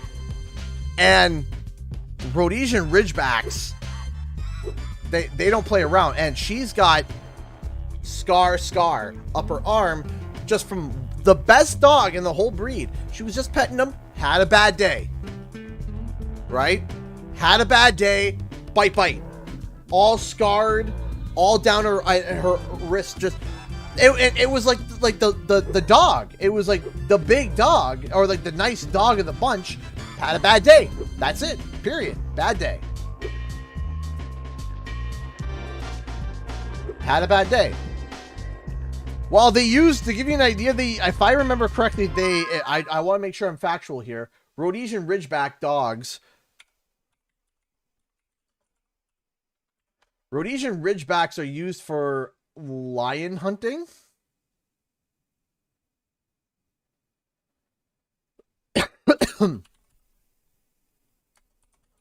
I think they are used for lion hunting. I think they are, because they are originally from South Africa. The other names is the African lion dog. Yeah, so they are like that. They're meant for lion hunting. So these are not small dogs, and these are not weak dogs. These are big dogs. That dog has a bad day.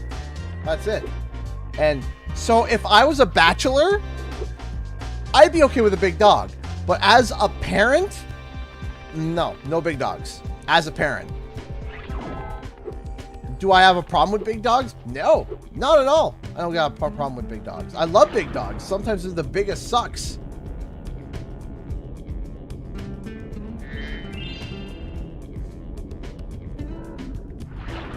Okay, but you say the kid's gotta learn, but what if the kid's dead?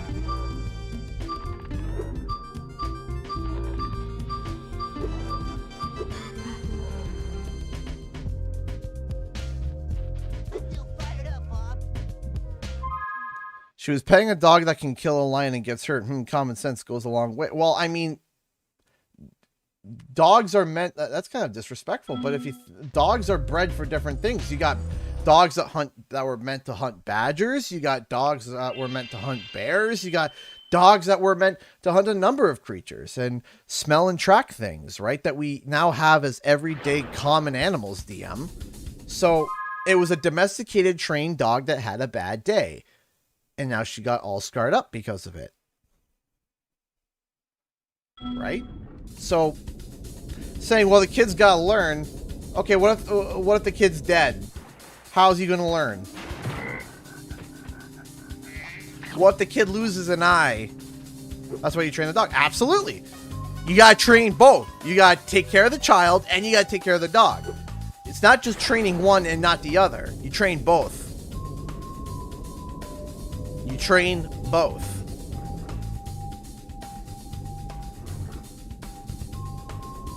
There's no need to be disrespectful. There are many dogs that you know nowadays that were meant for hunting a number of things.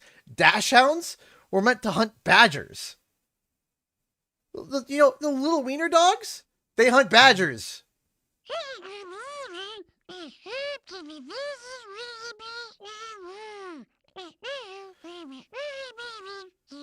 Do the research before buying dogs. Each dog breed has different temperaments, bred for different reasons, different energy levels. Thank you. Yes, exactly. You are exactly right, Toya's World. You're exactly right. Do your research when you're looking up a dog. Do your research, right? Do your research and make sure that you are a right fit for the dog breed. Like, for example, okay? You know what dog breed I love? I love boxers. They're big dum-dums, and I love them to death. Would I get a boxer? I don't think so. You want to know why? They are so high energy. Like, you need to take them on walks and let them run and run and run and run and run and run until they're gassed and dead, and then an hour later, they're ready to go again. Boxers are, you know, right? It's like you got a lot. You got a lot to, you got to do a lot of research, right? I love boxers. They're big, dumb, and they're gentle. But you got to be careful. Every single breed, you got to pay attention. All right, you got to make sure that the breed is a right fit for you and your family. And if it's not,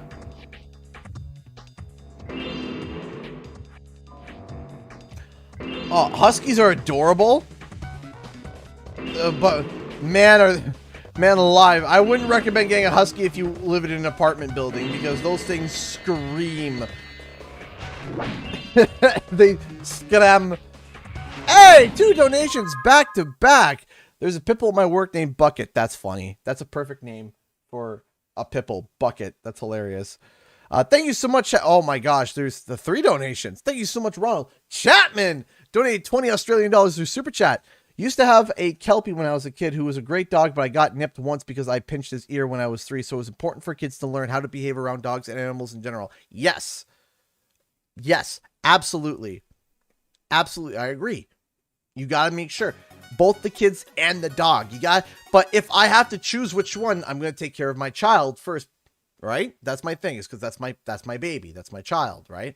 So if a dog is not being able to be trained correctly, and it won't train, because there are some dogs that just are not good around children, period. They're just not good around kids.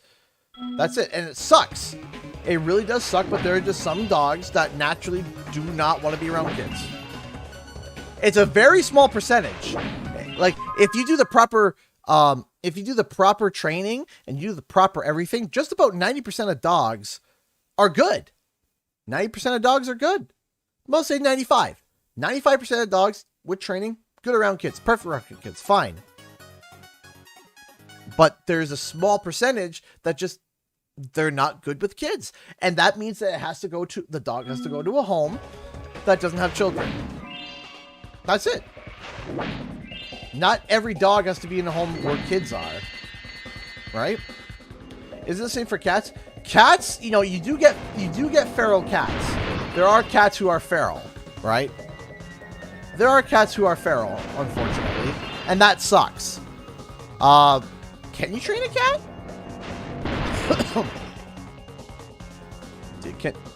Can you train a cat? I'm not sure. I haven't owned a cat myself. I'm a dog person, so, but not that I don't like cats. I like cats, I do, but I like other people's cats. If you catch my drift.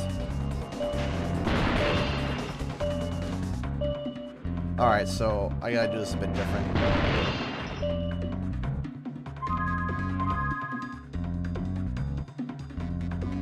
You can't train a cat. Okay. But it's extremely hard. Okay. Yeah, I personally don't know. But for me, when it comes to cats, cats are fine. I don't see anything wrong with cats. Right? Nope, nothing. You know, I don't see anything inherently wrong with cats.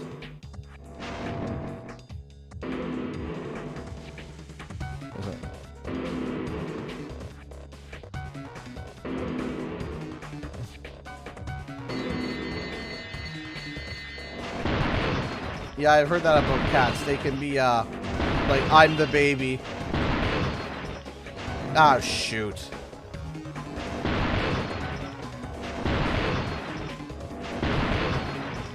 This might have to be one more restart. Let's swing back around to...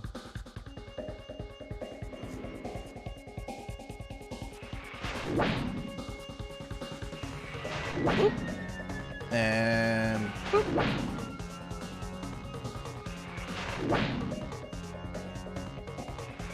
Ronald, we're Chihuahuas were bred to sever the tendons and legs. Thank you so much for the $1, Ronald. I appreciate that. Thank you. Are you calling them ankle biters? Oh, there he is. Hold on. Come here. Come here. Yeah.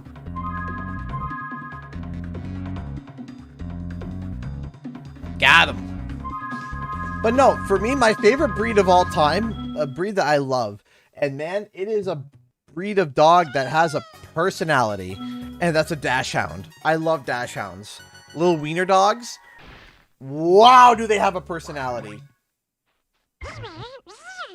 Absolutely, like I love them to death. I love them. Every single dachshund I've ever had has had such a unique personality. And they are hilarious. Some of them are just so funny to me. And I think that they're adorable. And I absolutely love dachshunds. They're adorable. That is my favorite breed. My favorite breed of dog are dachshunds. Love them to death. I think they are so cute. Oh.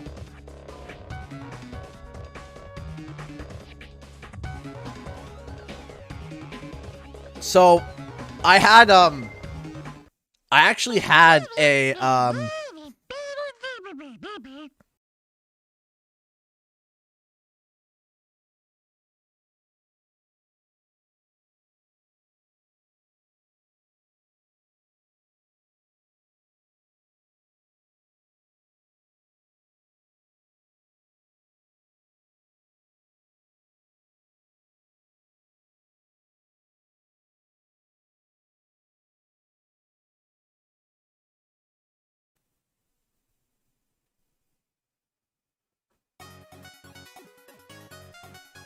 oh dear. Okay, hold on a second. Okay, hold on. Hold on a second. Something's gone nuts. Something's gone insane. Something's gone crazy. What is happening? Okay, so... Okay, hold on. So first things first, we gotta fix this camera before we continue. Face cam. Properties. Deactivate. Activate.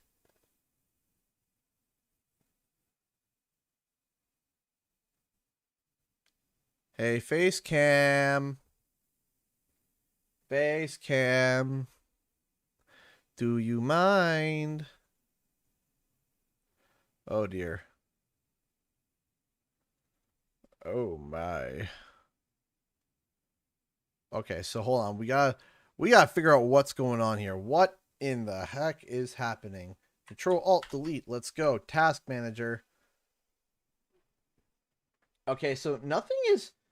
We're actually running at like a decent like operating. What is happening? Okay. Yeah, I know you still can't see me. I'm trying to get it to start up again. Deactivate. Activate. Okay. Okay, so I'm back now. Okay. So we're back. All right, so I'm back. The game, on the other hand, is not. So, all right, so here's what we're going to do. We're going to do this, and we're just going to axe that. Oh, we're going to just go with that. Okay. Then we're going to hit here. I'm going to hit continue.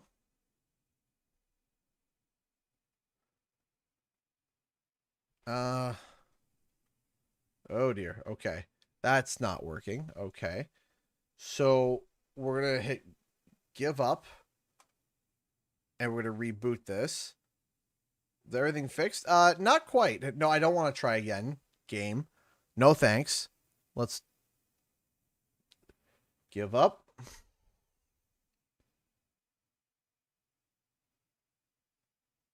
No. We gotta see if we can try to get this to work.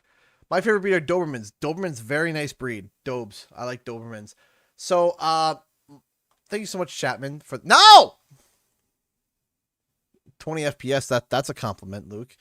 20. This is more like 4. So I would love to get a I used to have a German Shepherd. And his name was Spartan. And the story of how we got him was really funny. So we're going to exit level. We're just going to make sure that we save, and then we're going to reboot. So we had a German Shepherd, and his name was Spartan.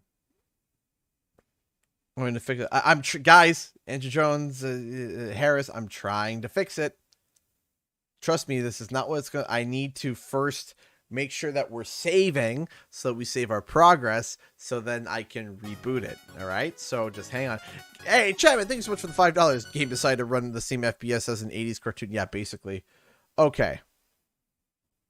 Now what we're going to do is that we're going to, now that it's saved, I'm going to shut this down, turn that off, and we're going to get through to rebooting this. Because what caused it to die? That was super weird. Okay. Yeah, let's try to be a little patient. Yes, please, can we be just a little patient while I'm dealing with the technical difficulties? No need to be being upset with me for not fixing it fast enough. Even PowerPoints run faster than this. That is true. Thank you so much, Neon Lightning Gaming, for the $2 for being a $2 member for 18 months. Has it really been 18 months? Really? It's incredible, eh? Okay, open game list. Spyro Year of the Dragon. Okay, there we go. Drop that down.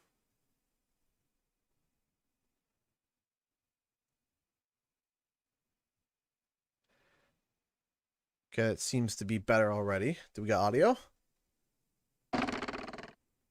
There we go.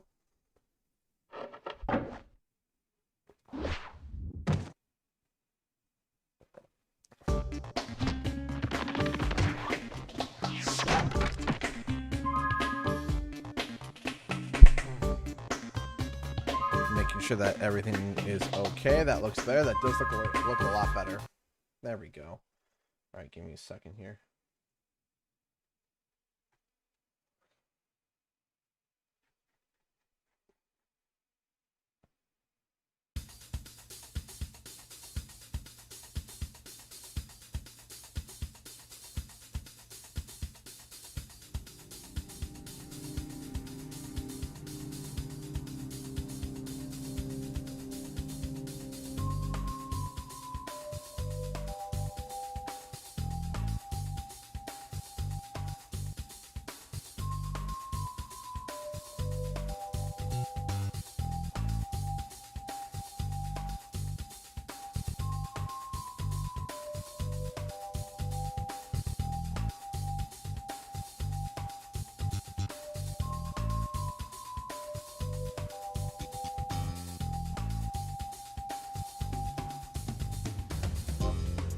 Okay.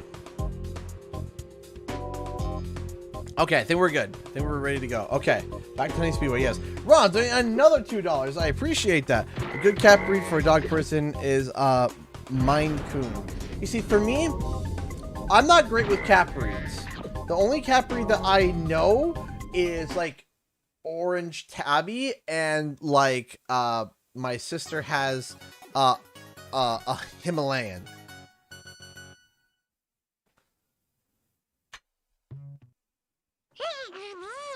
Yeah, it is a Himalayan cat, and that just a big fuzzball. Thank you so much, Ron, for the $2. I appreciate that. All right, here we go. Fly through all the green rings. Let's do it.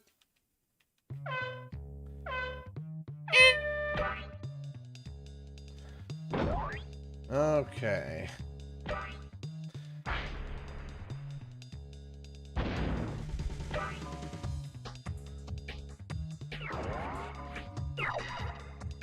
They're really big cats, are they? Oh boy. Oh man, there was someone on TikTok that was like, they're like, oh, I'm at this log cabin, and look at this really cute cat that's outside. I want to go pet it. And it's a bobcat. And I'm sitting there, I'm like, no, don't do that. And then somebody had a perfect response. I was like, it's 100% correct. It might be friend shaped, but it's not friendly. It's like, no, no. Don't touch the bobcat. Just don't touch it. Leave it alone. Do not touch the bobcat. That's a solid no.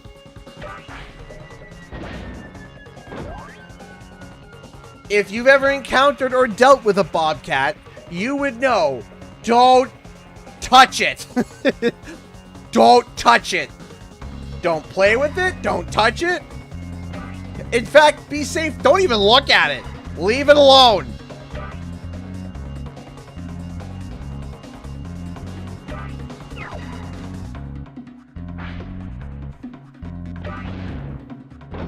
It's friend shaped, but it's not friendly. Just don't touch it. Leave it alone.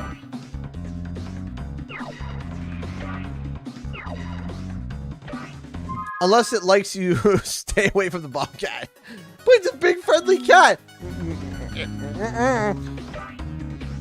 Don't touch the bobcat. Period.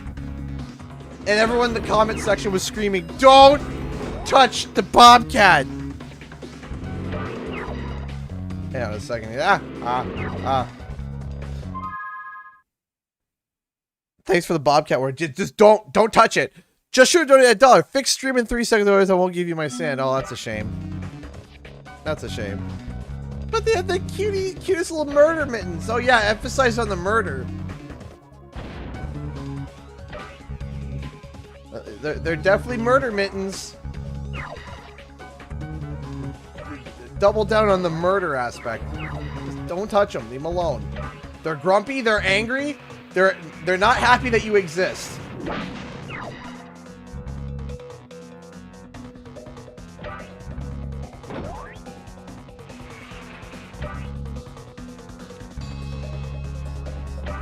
It's like, don't do that.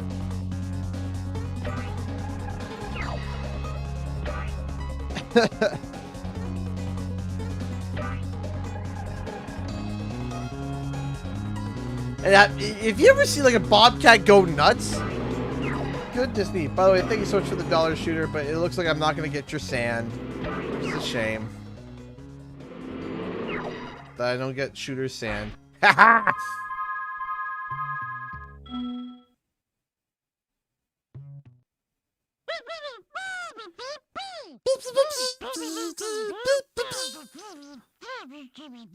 Okay, but what if it's a really cute bobcat?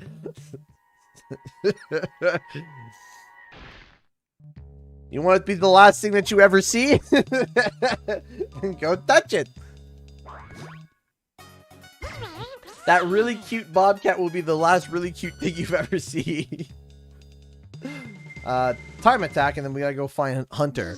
And you'll be like, whoa, Spyro! Sheep are in the sky!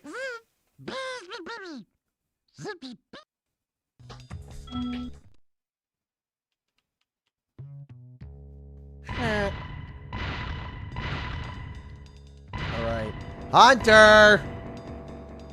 Hunter! There you are. Look out, Spyro. There's a really big sheep UFO around here, and it's trying to get me. I snatched up a dragon egg it was trying to abduct, and now it wants revenge. Do you guys think that... Hey! LXSXL! Oh my gosh. We got 2 donations back to back. Donate $5. I replayed this game enough times to mimic Sparks perfectly. It's all in the teeth. Thank you so much.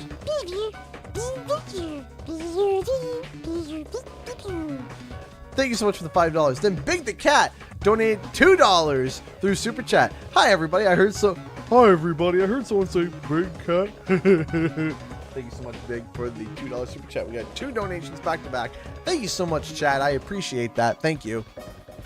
Thank you. Thank you. Thank you so much. You wait here.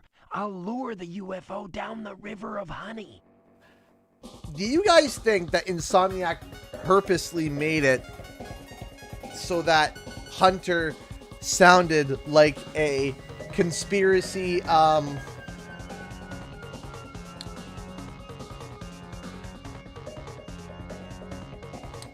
do I put this? A recreational smoker. I think that'd be the best family-friendly way to put it.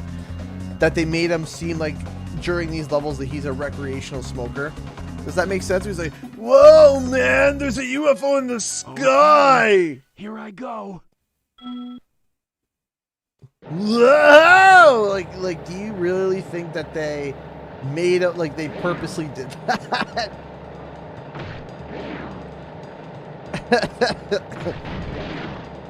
I think they definitely did. Yeah, I think that would be a tongue-in-cheek. Hey! Twilight Researcher donated 200 bits through Twitch. It feels weird coming back and hearing the intended tracks for the Speedways. Was Harbor Speedway for everything pre-greatest hits surprisingly fit? Yeah, they do. Thank you so much for the 200 bits. I appreciate that. Chapman donated $2. Hunter would have really rated the Area 51. Yeah, he totally would. Man, in Reignite, all you had to do was just keep tapping X, and it was easy.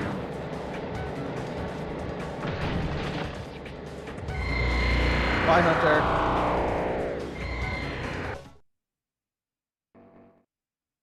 Look out, Spyro. All right, let's try this again. Go ahead, I'll cover you. All right.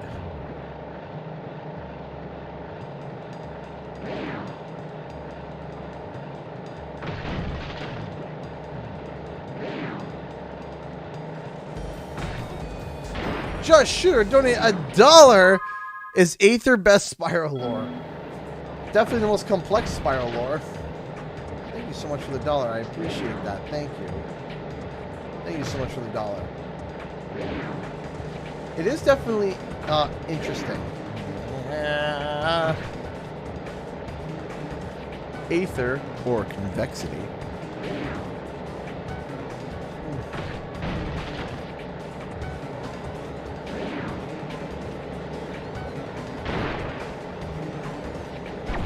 Haha!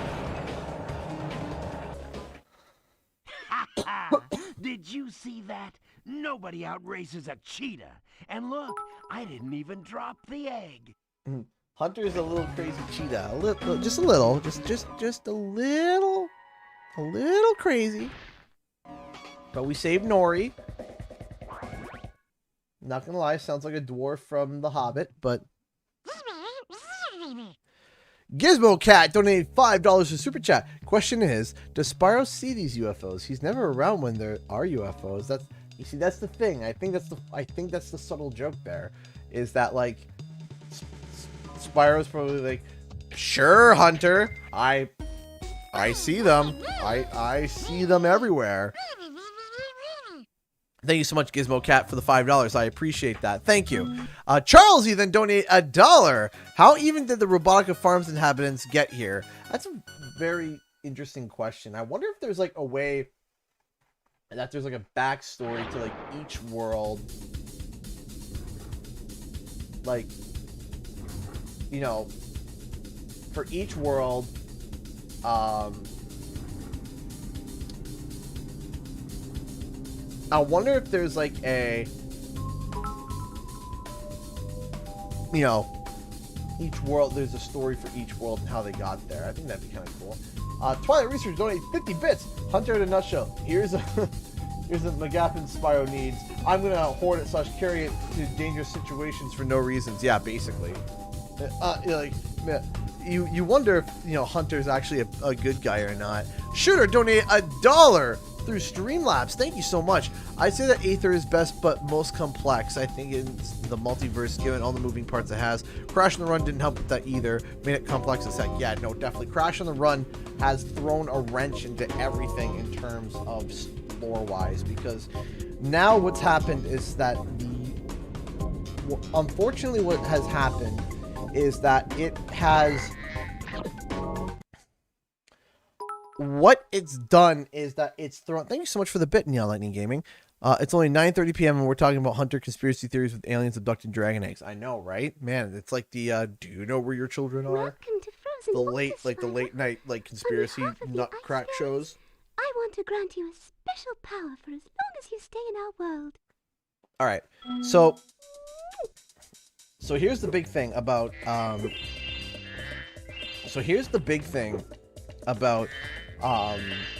completely losing my track.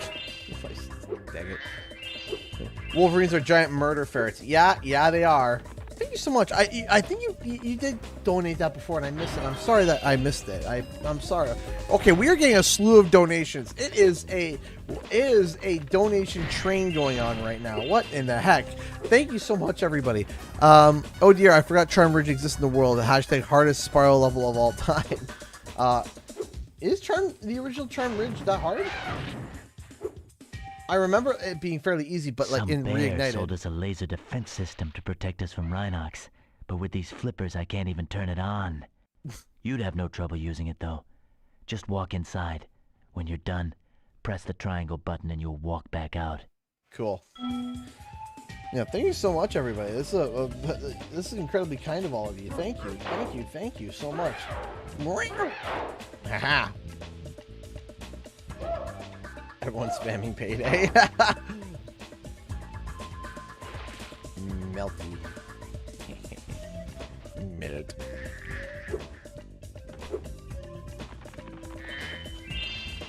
Man, I love just, you know, losing my train of thought completely. Oh my gosh, we got two.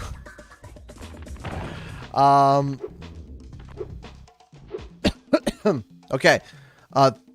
Thank you so much, Jack Buckley, for the $1.23. Hope you're having a great night, CG. Thank you so much, Jack Buckley. I hope that you are too. Thank you so much for the donation. Thank you. You guys are incredible. Thank you. Thank you so much, everybody. You guys are so kind. Chapman donated $5 to Super Chat. I think a Wolverine demonized a bear at a Canadian zoo. I mean, I wouldn't be shocked. Honey badgers, they don't care. They are the biggest, I don't care how big you are, type of fighters. They're just, man. Charles, he donated $2.64. Thank you so much. We are almost halfway through the bar, guys. We are like, what, 10? We're literally $1,110. That's cool. It's like almost like 11111 across the board. Thank you so much, everybody. I really do appreciate that. Thank you so much for the kindness and generosity. You guys are all incredible. Thank you so much. I appreciate you guys helping me out. Thank you so much. Wolverines are honey badgers on steroids. You know, I wouldn't doubt that. Jack Buckley donated another $1. Oh my goodness. Come on, Charles, you're not going to get away with that. Thank you so much for the $1. I appreciate it. Pella Pig and I were having a snowman building competition. Pelpa Pig donated or subscribed with Prime. Thank you so much. I appreciate that. You guys are incredible. Thank you so much. Man, you guys are awesome. Thank you Thank you. You're all incredible and help so much. Thank you, thank you, thank you. I heard that you could be playing the original Spyro when you hit 1 million subs. No, not 1 million subs, 100,000 subs. Will it be the original hardware or ROM? Well, it depends. Read this in your donation sub melody. Donation train. Thank you so much, Big the Cat, for the $5 super chat. I appreciate that. Thank you. Thank you. Charles, you donated $1. I don't know if it's just me, but the Streamlabs notifications aren't coming up in the live chat. They're not? That's weird. Sorry about that. Yeah, they're popping up on screen, but yeah, I'm noticing they're not popping up in chat, and I don't know why. Not quite sure as to why it would do that, though. That's kind of weird. Yeah, they aren't. That's weird. I don't know why. YouTube sometimes, man. But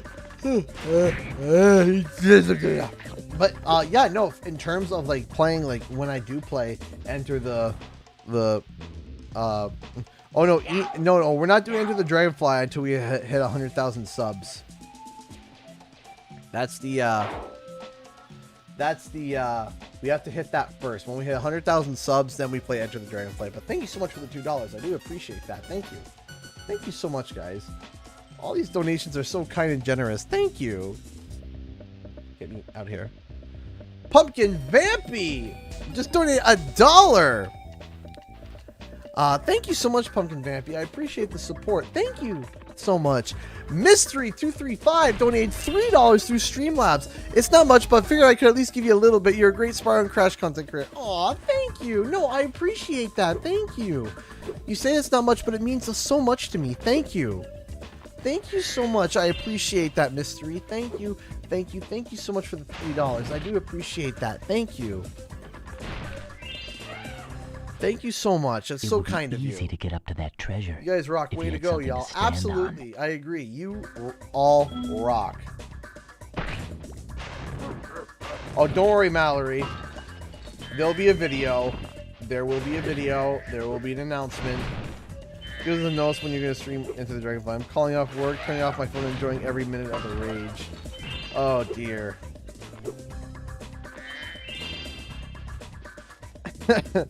That's when I hit 100,000 subs, and hopefully we can try to hit it this year. We can try. Thank you so much for the bit. I appreciate that. Bits for days. Thank you. Thank you so much for the 1 bit. I appreciate that. Thank you. Thank you so much. $3.99 more to go to round it off. Big nose. Big dead. Come on. Fine. Pick it up. Pick it up. And now we gotta deal with Yeti boxing. Yeti boxing.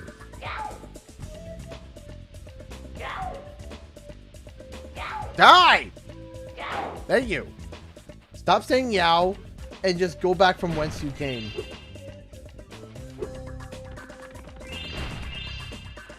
Alright, I can't wait to go in and deal with Yeti boxing.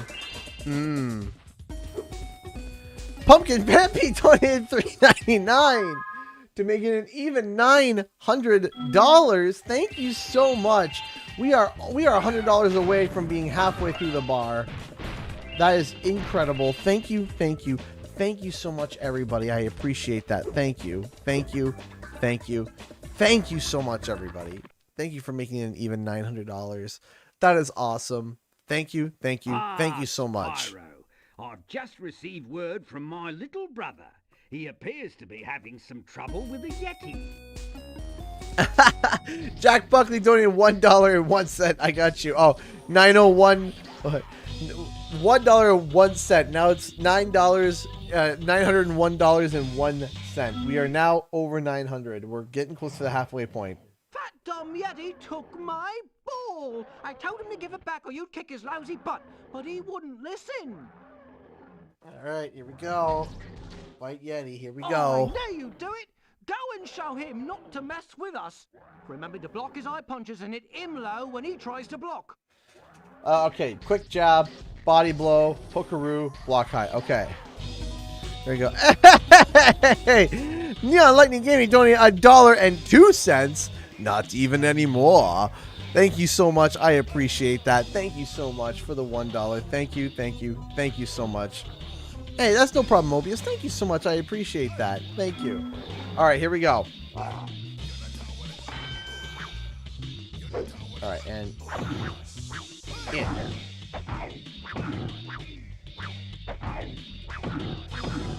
Yeah. Yeah. Yeah.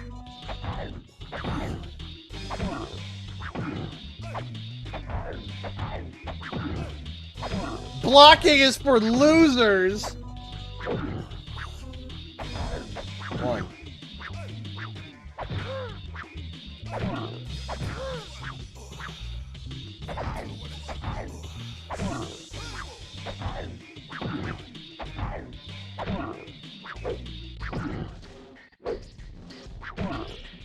Ha! Can get the first one. You really showed him. Hey, wait a minute. This isn't my ball. Oh, no. My rent is $2,000 a month. Rent is $2,000 a month. That's just rent. That's not rent and bills. That's just rent.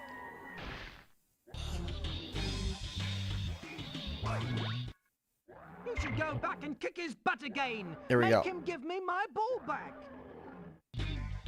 All right, here we go. Having problems with the Yeti. They are all Yetis. Maybe like I wonder if there's like a distinction of Yeti. I wonder. This time it'll be a 3-round match. Okay. And when you win, don't let him send you off with a stupid egg. This stupid egg. All right, here we go. Watch out! Watch out! Watch out!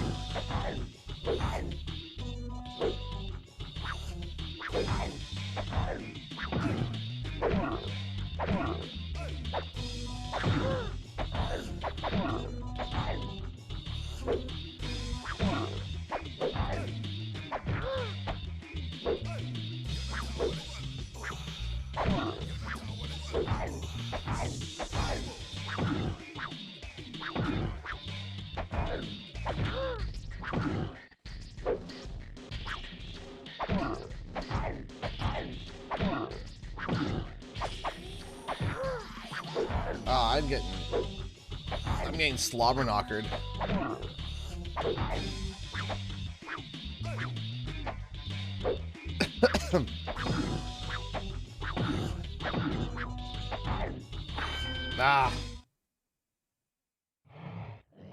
Only 2 more rounds to go. Okay. You're doing great.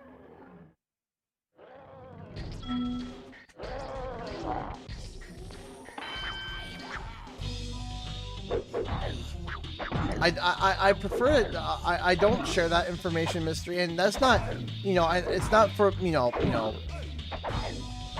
it's just because, people unfortunately have tried some unfortunate things with information of mine, so I kind of don't share that information. Which is, unfortunate that people would do that,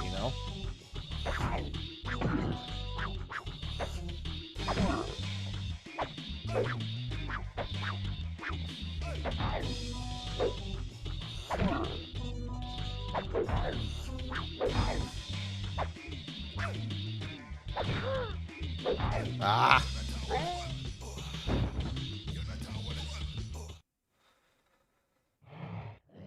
You lost. Oh, some. All right, let's try again. This time it'll be. Okay, let's try this again.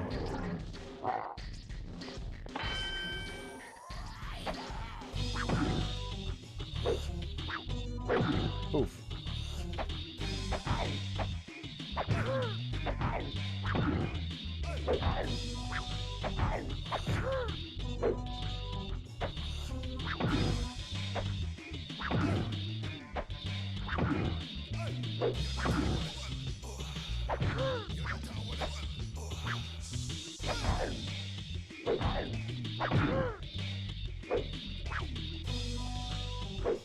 Oof.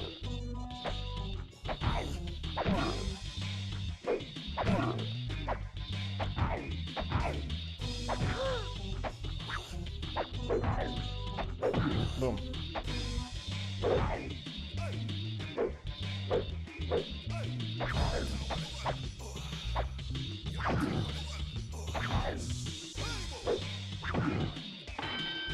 Okay.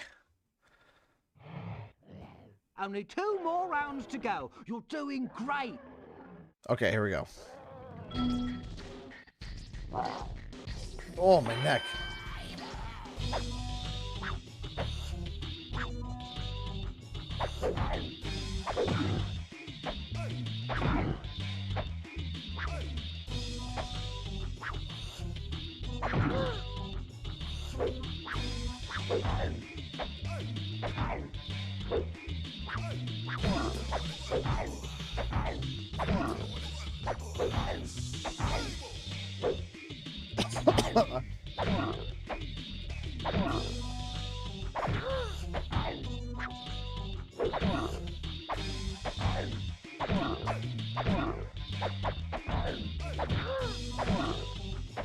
I think Bentley's like body shots are like better range, I think, than his.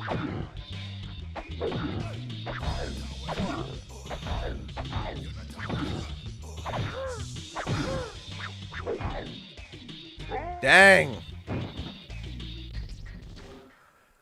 Jeez. You look. Yeti boxing.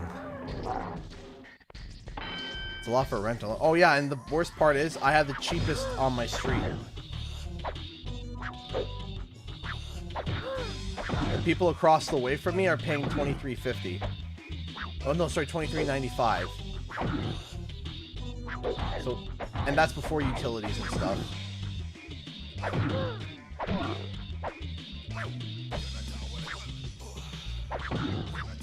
There's just certain parts of Canada that are just way too expensive.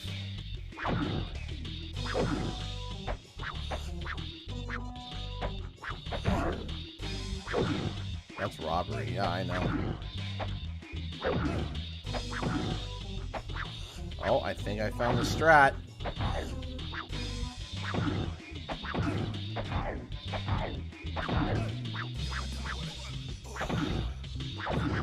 Oh, oh, oh.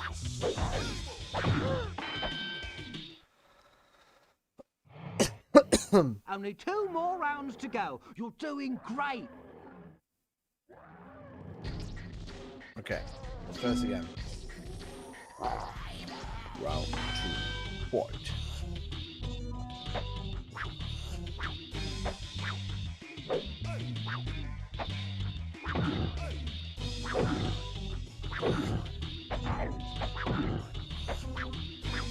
Ow.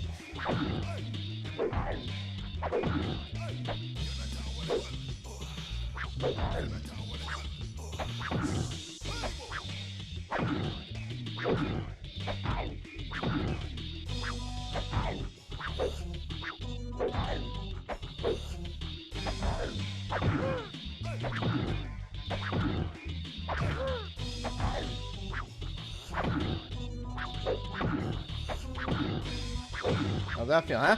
Huh? Boom.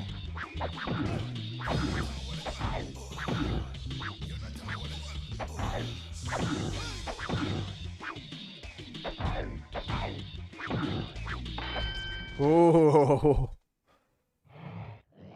This is the last round. Finish him off.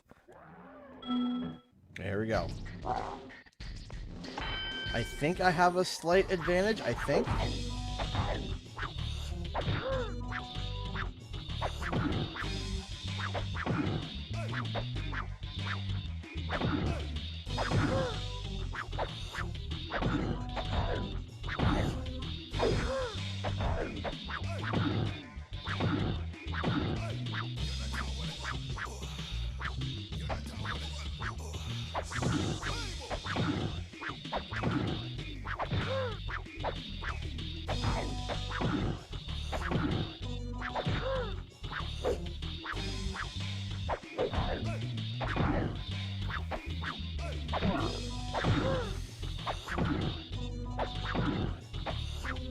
Come on!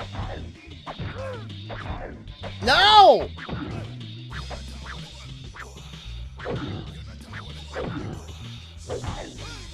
Is he really about to beat me? Ah! Talking about felt bad, so he drew $2 with his art skills for you. Thank you, Big. I appreciate the $2. Thank you. Thank you so much. I appreciate that. Thank you. Thank you. This time it'll be 3 rounds. No, I'm not cheating. I'm not cheating. I'm doing this fair and square.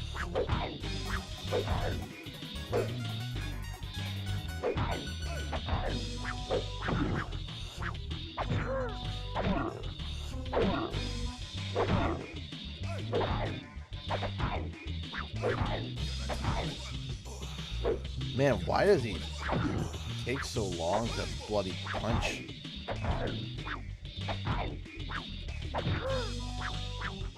You can plug in a second controller and make it 2-player, Rebecca.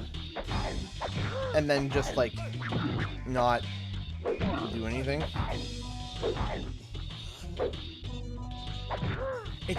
Bentley feels so slow.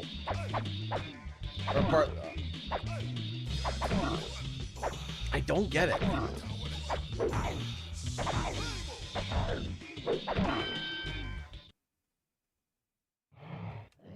Only 2 more.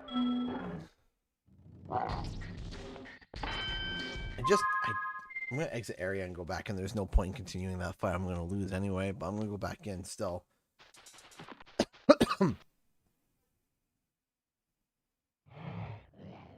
This is the last round. Finish him off. All right. Oh, really? All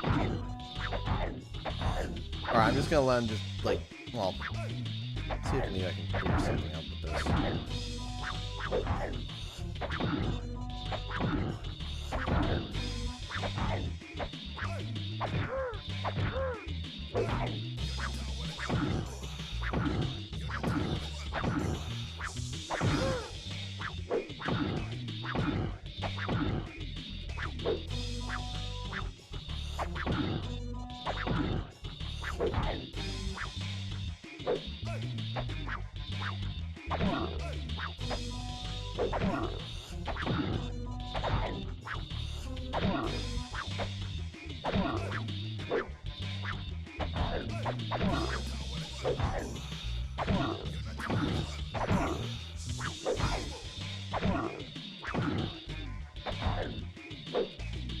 You know, I did a pretty good effort on that one. You lost. At least I think I did. Some brother you are. I'm never going to see my ball again, am I? Okay, hold on. Let me try again.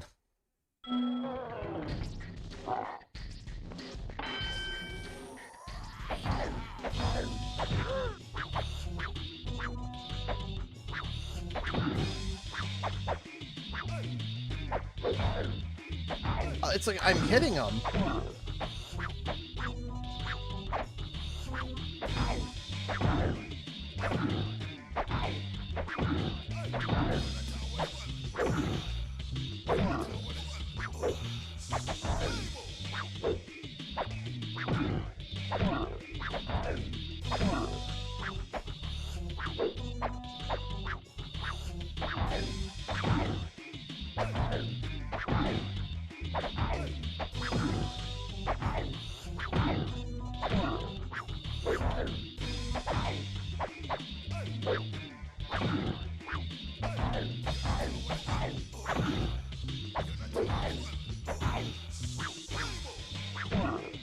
Why am I going forward? Only 2 more rounds to go. Okay.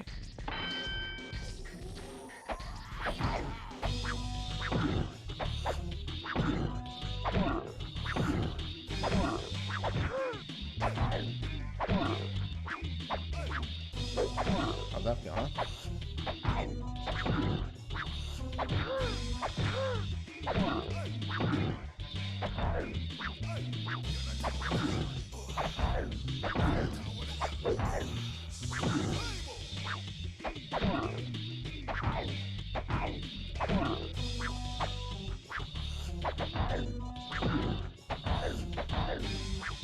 Man, it's like I don't have enough range, man.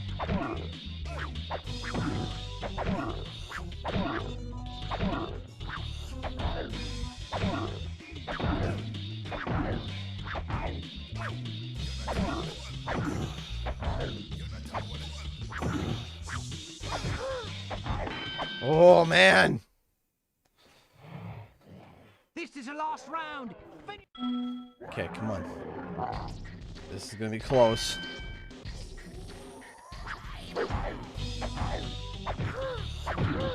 I can't move up. Thank you. Jack Buckley donated $1. Give me a second. Give me a second, Jack. Hold on. Man.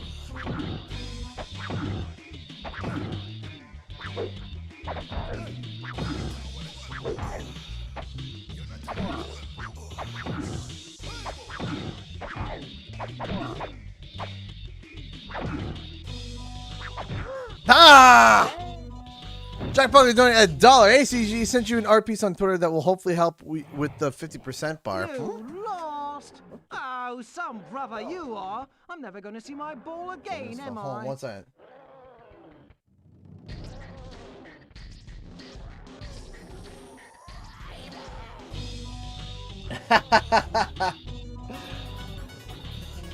Thank you so much, Patrick, sir. Come on, Canadian man. Remember, he called you Rick. Rick! Thank you so much. I appreciate that. So, here, let me show you this awesome art that Jack Buckley made. Hold on. Boop. We had $1,000. Nice. That's awesome. I like that. I like the red hoodie. I know exactly where that's taken. I know exactly what I'm wearing, and I like that you changed it to red. That's really cool. That's really cool. I like that. Thank you so much for the $1, Jack, and thank you so much. It would be nice if I helped got over the 50%. That would be nice. Thank you so much. It'd be like nice. Thank you so much. I appreciate that, Jack Buckley. Thank you so much. And thank you, Patrick Star, for the $2 super chat. I appreciate that. Okay.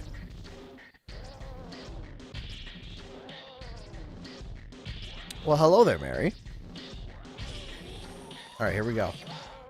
We're gonna try this again. This time it'll be a 3-round match, and when you win, don't let. All right, here we go. My name's not Rick. All right.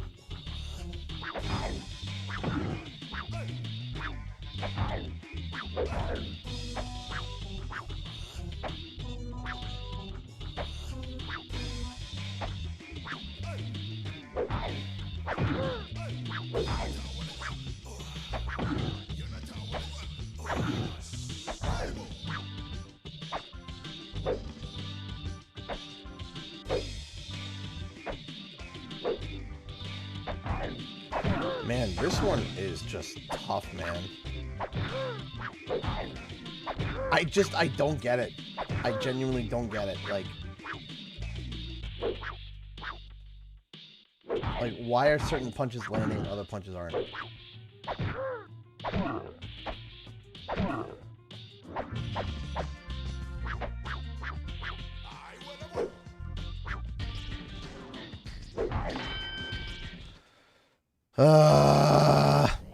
Only 2 more rounds to go. You're doing great.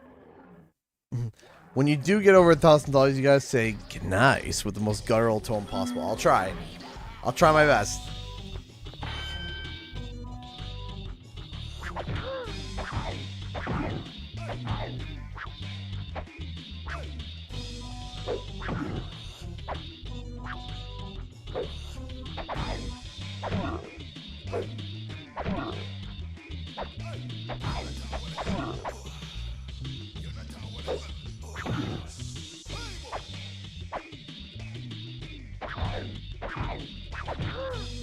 I don't get...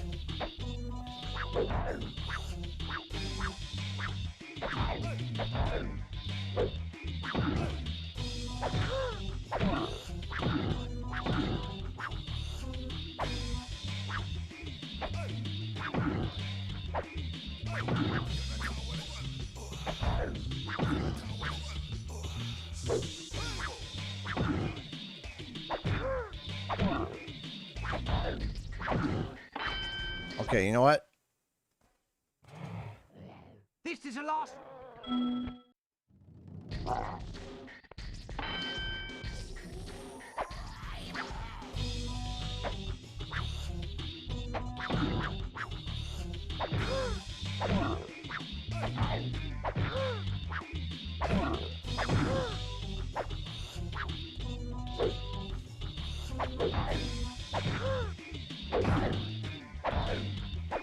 Ow.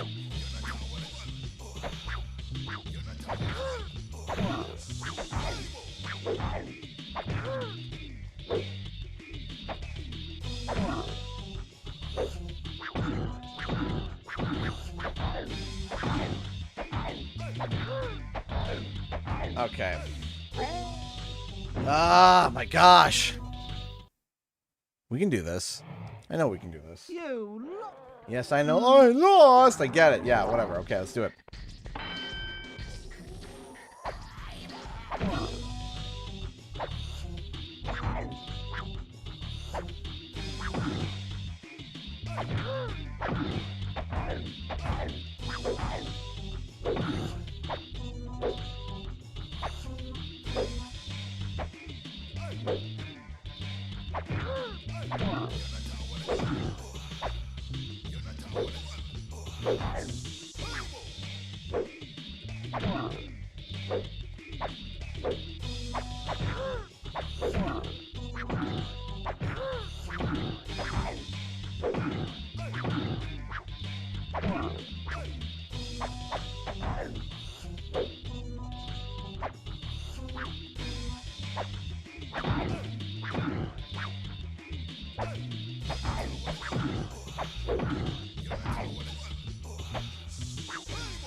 Okay, I think I'm doing better now.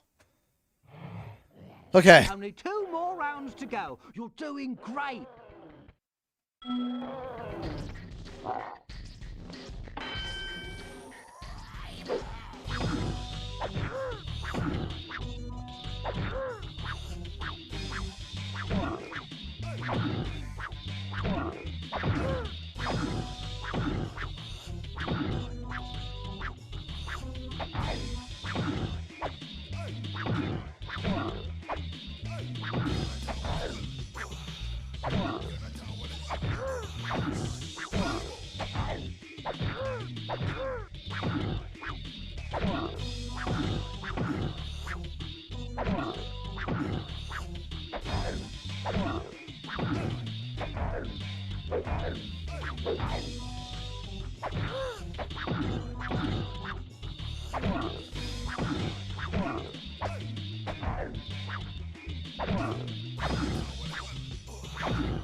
Oh, no! He was so close! This is the last round.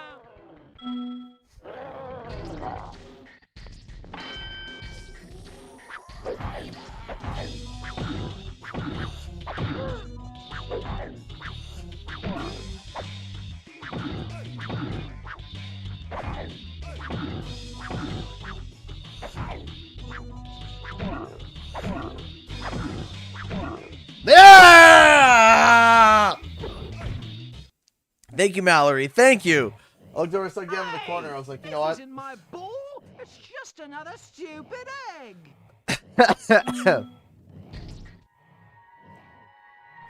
Nice. Got him.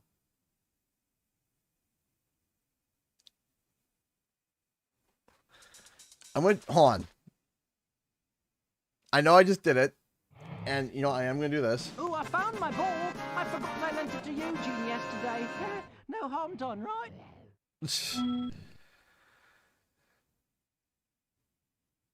Ah, no skill point.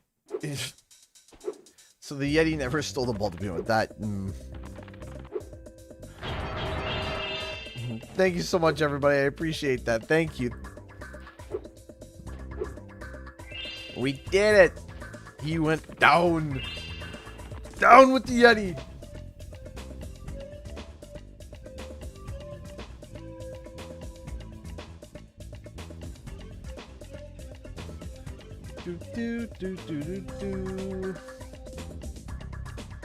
There we go.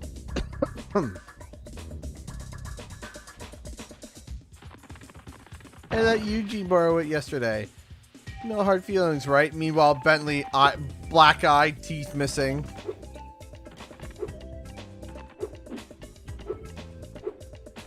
Bartholomew, you grounded. Seriously. Thank you so much, everybody. I do appreciate. We are almost halfway through the bar, and I really do appreciate that. Thank you. Victory Street! Thank you, thank you, thank you, thank you. Mobius, 96.97 to get the bar to over half. Thank you. I didn't realize I was. Oh, thank you so much, Mobius, for the well cheering. I appreciate that. Thank you. Donations are never a requirement and always deeply appreciated, but they are not a requirement. You forgot a chest in the room that you passed. All right, well, let's go see.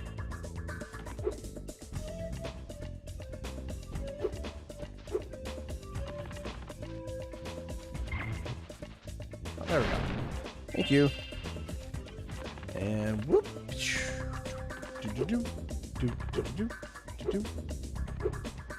This be Guardians of the Galaxy. Nice! Did you like it? I'm playing through it right now. So no spoilers. Boink.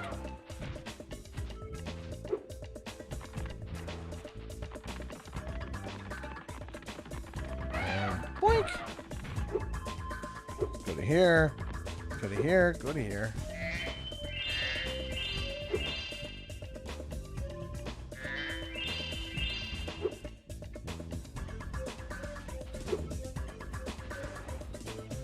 Nope. There we go. Go to here. Boink. Boink.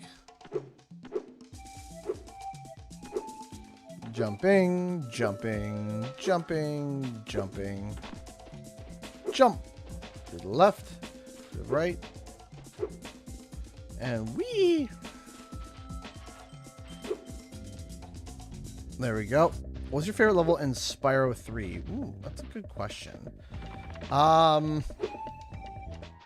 like Charmed Ridge. I really do. I like Charmed Ridge a lot. I like Fireworks Factory too. Fireworks Factory is another really, really good level. I really like Fireworks Factory. No problem, Mobius. Thank you so much for stopping by. I appreciate that. Thank you. Thank you so much. I completed the Spyro Year Trophy. Nice! Did you enjoy it? Thanks for helping out, Spyro. Why don't you take this? The Rhinox were trying to fry it with a laser, but you stopped them just in time. Yay? Why are Rhinox trying to fry stuff? There we go. Jana.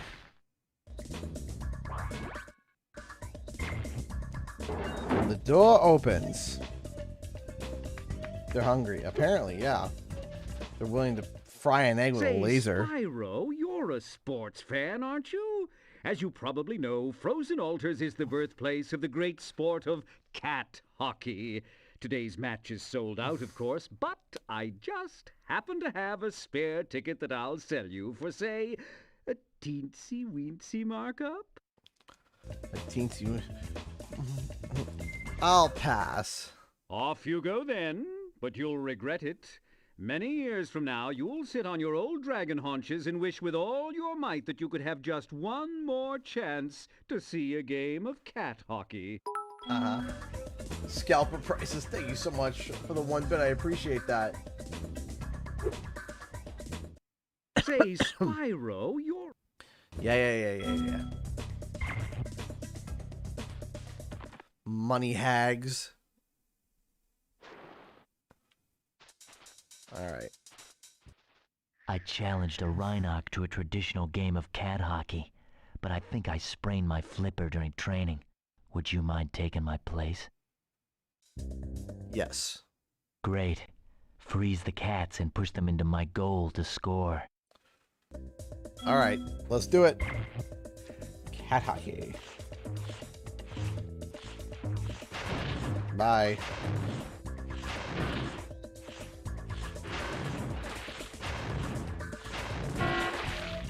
Yeah, that one was easy.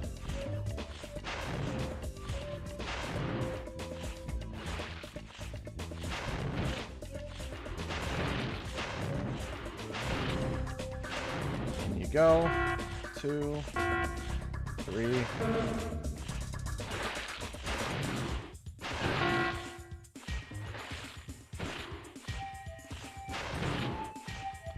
Are these like little saber-toothed like cats almost?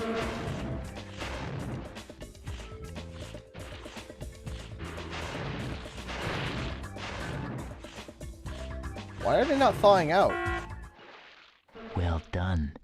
I think you deserve to keep the Champions Cup. Bah. That's where we have just his sheep. He looks around and then they missed that joke in. Oh no, was that one that they missed? No, I don't remember. Did they miss it in? Because there was one joke that they big time. I know that they missed the joke in Reignited about the fact that the one guy is named MJ and he pops out, supposed to be a reference to Michael Jackson.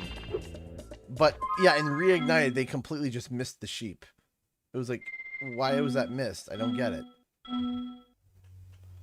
It's like these little, and yeah, and then they got the MJ rum because MJ is supposed to be the one that's supposed to have the Michael Jackson dance, and he doesn't. And it's like, huh? Sanzaru?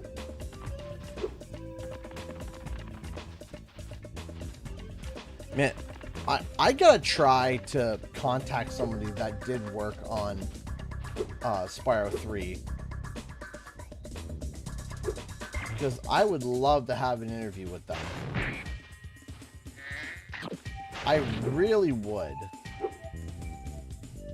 Like, why was this missed? And why was that missed? And what happened here? And what happened there? And what was it working? What was it like, you know, working for Activision? Was it Activision's vault or was it the studio? And I would prefer to talk to them like a contractor, someone who doesn't have a bias towards oh, my company was perfect, that my company could have never done something wrong. I'd love to just hear just an open-ended, yep, this is what happened, here was the issues, here's why we did this, here's why this was rushed, this happened, that happened, and be able to just get a really nice, full, in-depth interview. Because, like, I would just love to know, like, what happened with some of these jokes? What happened, you know, what happened with some of these jokes? What happened with some of these moments? Why was the certain parts of Spyro 3 just incredibly buggy, like the Yeti racing? Was it just there wasn't enough time? Was it, was there a physics issue? Was it a,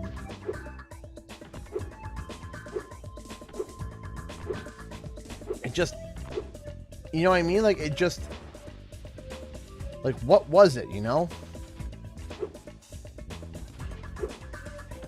Like what caused this issue? And that's kind of where I'm like, all right, I would really, an interview or expose. I wouldn't want it to be like an expose. I mean, like, I wouldn't want to do an expose either. But I mean, it would be interesting to just hear what they had to say. Right? Like, it's just like, hey, what's it, not expose, but just a honest to, I think I know exactly where it is. It's over there, isn't it? But just an honest to goodness, like, questions and answers. Like, what happened? Period. That's it. No, you know, oh, I'm trying to suggest something bad, or I'm trying to say something bad, try to do something bad. Just simply put, What happened? What happened? It doesn't, like, it's like something doesn't make sense. So, why, right? How much time did you have? Was it a studio issue? Was it a... And I would prefer to, like, get a contractor to do that, but... will they, though? That's the thing. Will they do it? Probably not. But I would love to be able to try to get my hands on one. That would be pretty cool. Because I'm all about, like, that kind of juicy information, all the nice behind-the-scenes information and stuff. All that's really cool.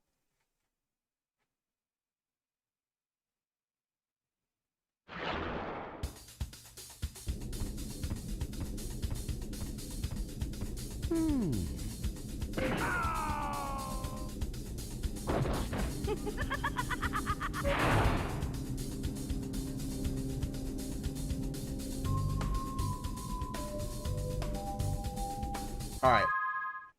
I will be right back. I'm going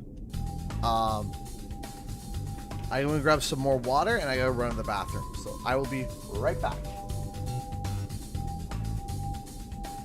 Hold on.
Hey, we got 2 donations. Oh, we got a donation from Patrick Starr, a $2 super chat. Choo choo, oh choo choo. Gee, this train's so much smoke. Thank you so much, Patrick Starr. I appreciate that, man. Thank you. Thank you, thank you, thank you, thank you. Thank you so much. Thank you for all the love and support tonight.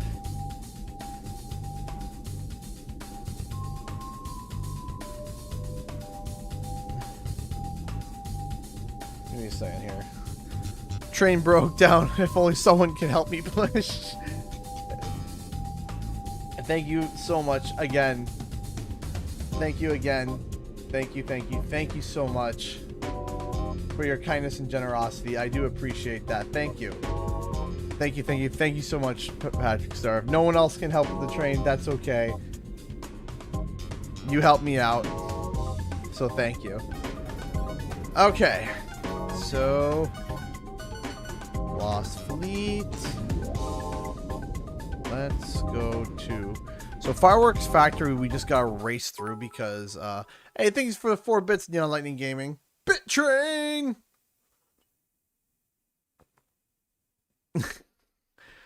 Thank you, Squidward, for letting me borrow your wallet. I'm sure he's grateful. Alright, let's do this. Oh, hello. It's good to see you again, Spyro. That naughty sorceress is... Yeah, Greta. Okay, we're just gonna race through this level again because... ow.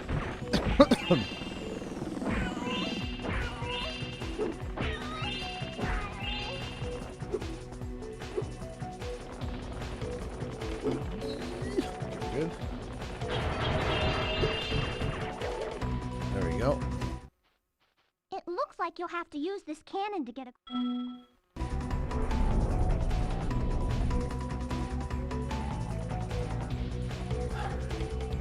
We're just racing through this one. Because we need Agent 9.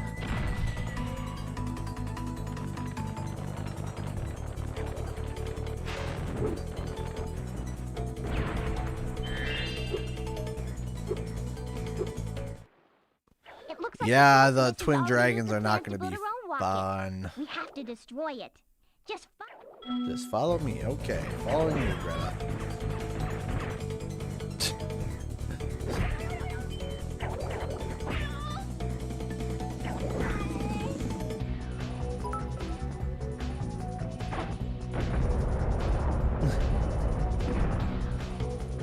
Hey, thank you so much. Parking Retro Toilet. Cheering you on, just don't let the fly sheet UFOs get you. Okay. I won't. Thank you so much. I appreciate that. Thank you. Thank you so much. Hey, look what was in the rocket. They must have been trying to put it into orbit.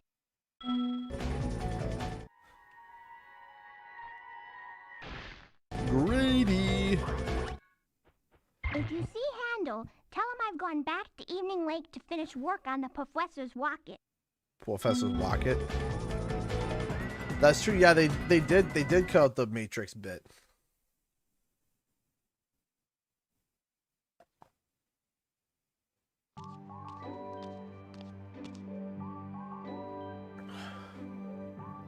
Hello. I thought you might be hungry. Thanks. Did you bring any chips? I'm sorry this happened, but I tried to warn you. I had to help Spyro rescue the eggs. You just don't understand. If we don't bring dragons back to this world soon, all our magic will be lost. The dragons used to live here? Yes. This was their original home. But a long, long time ago, the sorceress banished them to the other side of the world. She didn't realize the dragons were the source of all our magic. Maybe I could convince the dragons to come back, if you let me go.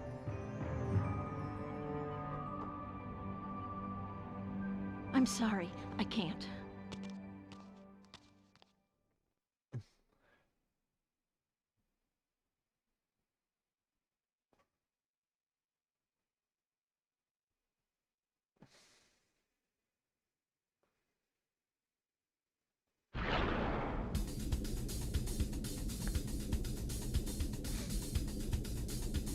Okay, give me a second here.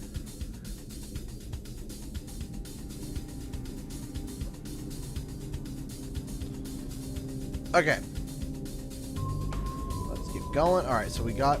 So that level's done. There we go. Fireworks Factory. Lost Fleet. Done that one. Charmed Ridge. So we can 100% this one.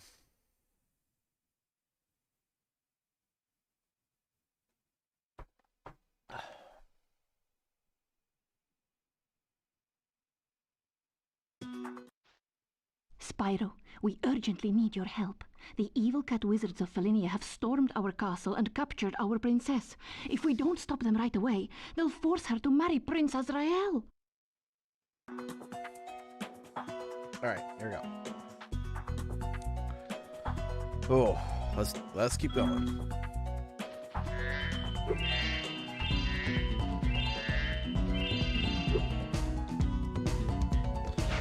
So I was thinking for a fun stream, if you guys are interested, what would you guys think of me playing through Spyro 1?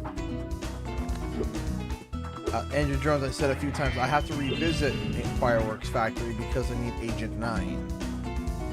There's no point in trying to 100% the level when I can't 100% the level because I need Agent 9. So I complete the level, just get it done, and then when I get back, when I get Agent 9, I go back, then I can 100%. So there's no point in trying to 100% when I can't. So just race through it, get it done. From there.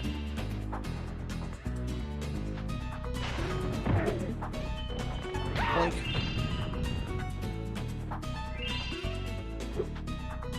Let's keep going. Hurry, Spyro! If we don't get to the castle right away, the princess will be forced to marry that loser, Prince Azrael. Okay.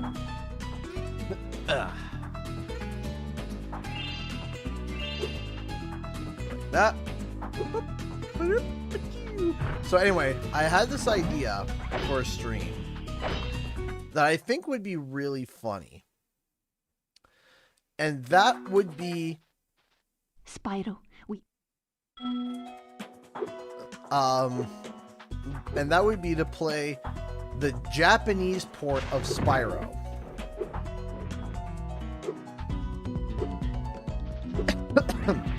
Spyro 1, but the Japanese port. Now, some of you might be like, why is that? Why would I? What's the problem with that? If you don't know, the Japanese port of Spyro is notorious for the awful camera.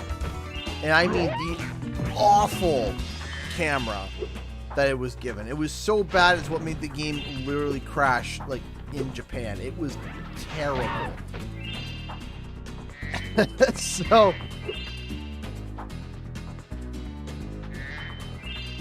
So that would be something fun to do. Ow. Just seeing me rage at that camera. Sounds like fun. Maybe for you guys, but for me, I feel like I'm gonna have a hernia. Well, what was different?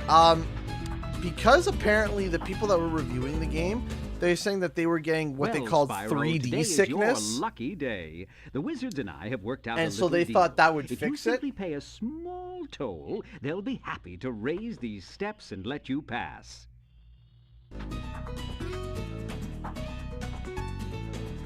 Okay, yes. You have chosen wisely, Spyro. I'll tell the wizards to raise the steps immediately. And, best of luck rescuing that princess. Or whatever it is you're up to. Hello, Mary. How are you?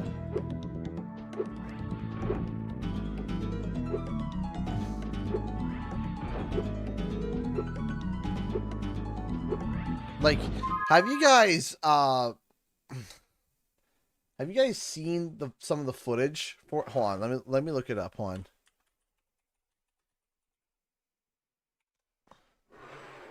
Hold on, let me just show you. Let me just, for those who have, just in case for those who haven't seen it yet, let me just show you guys, like, why they decided to do this. I don't know. But here, let me show you. So yeah, this seems all fine, right?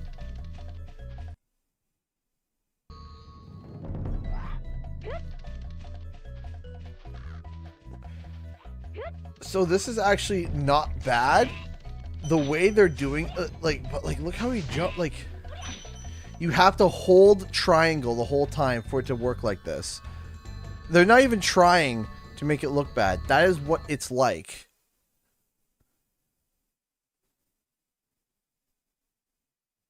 And Spyro's charge is also much slow. Also, they dropped the thing.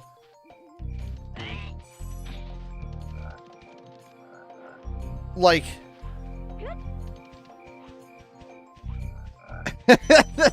this is, Spyro sounds okay. Oh yeah, Spyro sounds cute, 100%. But like, the camera, that's awful. And they're actually playing it reasonably well, and it's still bad. Could you imagine trying to go for, like, could you imagine going for the 100% completion with that?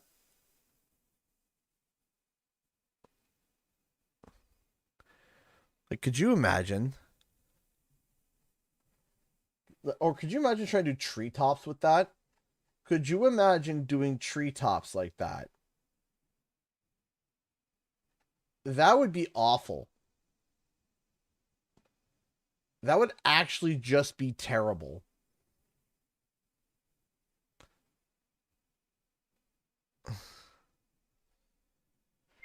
Oh.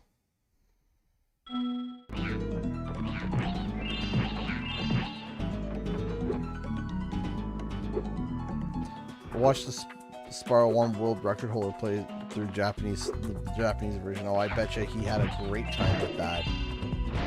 No treetops. Yeah. Oh no, treetops is right.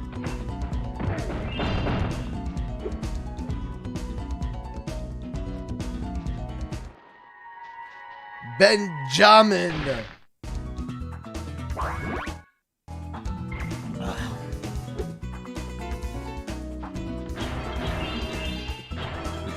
But they said that that was meant to cure motion sickness. Like, or not cure it, but like meant to not give motion sickness. It was meant to be like, yeah.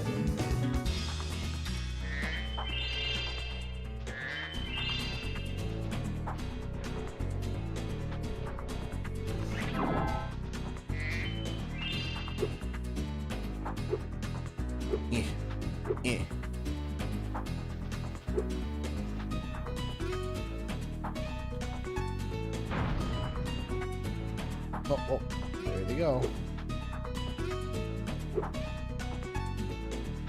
Hello there.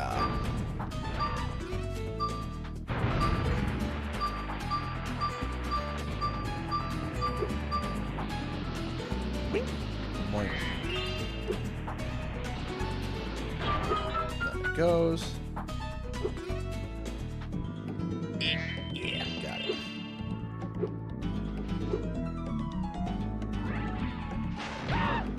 Deleted.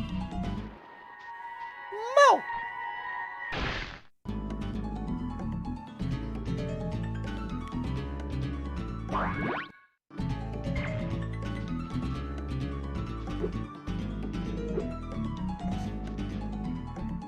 Okay, hold on. Come on. No.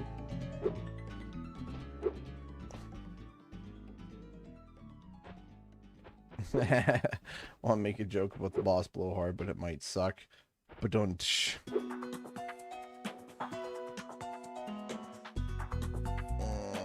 Nope.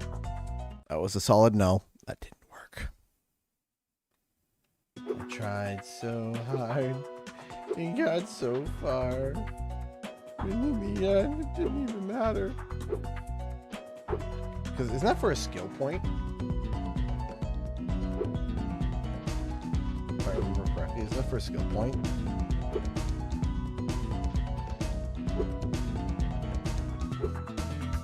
Come on, man. Gosh dang it.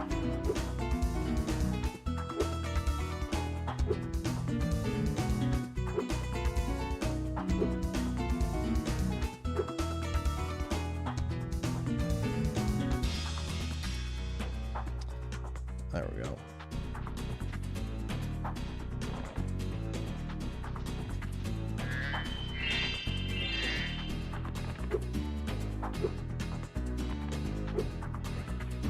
Thank you. There we go.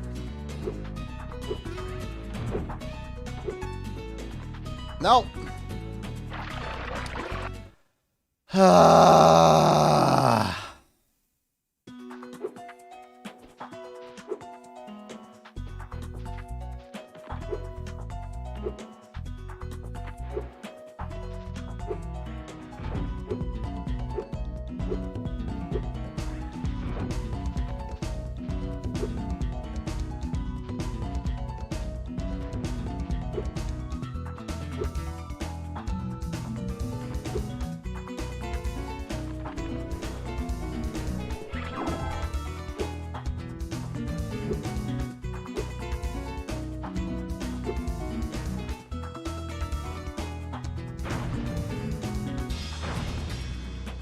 They go.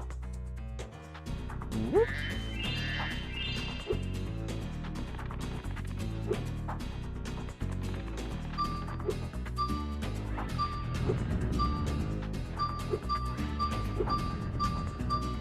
There we go.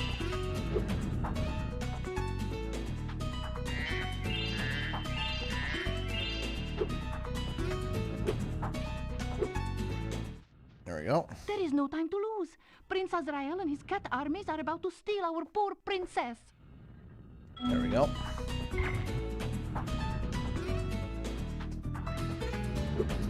Boink. Boink. Boink.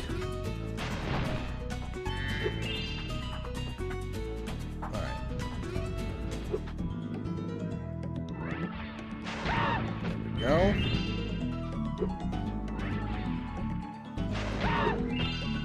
Go. There we go.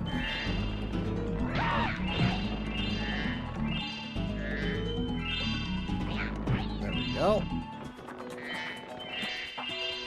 And on through here.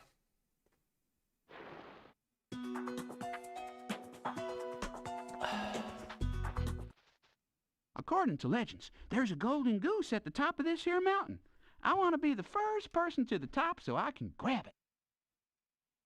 All right. I just bought some Insta-Sprout Ultra Super Grow seeds from a bear with a bag of gems. He said they were magic, but I can't make them do anything. You can have a couple if you like. Goodness me. Yeah, so 100% in Reignited, this was probably like the best like level for Spyro 3.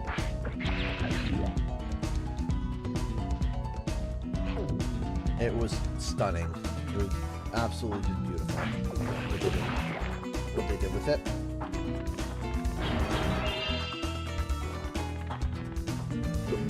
Do this.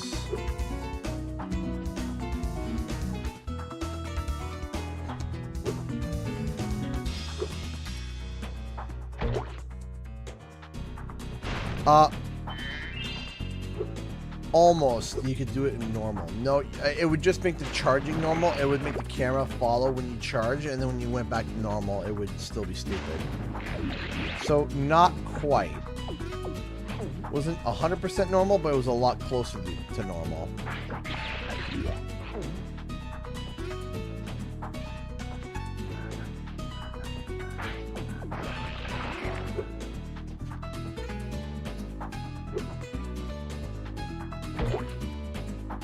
Come on. So, even if you get it right, it's still not fun. Why is this one being such a...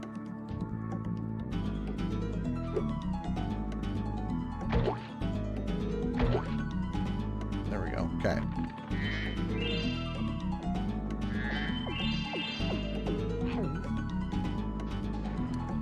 Okay, so then I'm gonna go here, here, and go.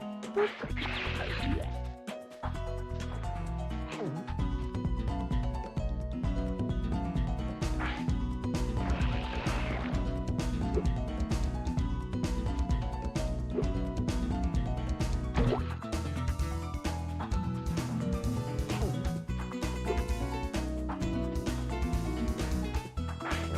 That out, that, and that.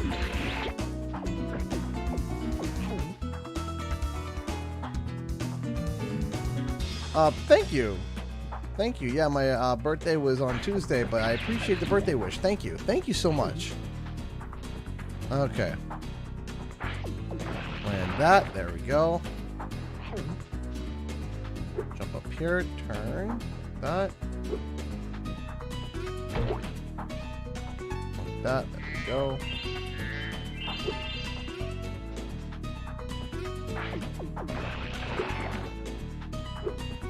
There we go. Okay. Up he comes. There he is. Here comes the boy.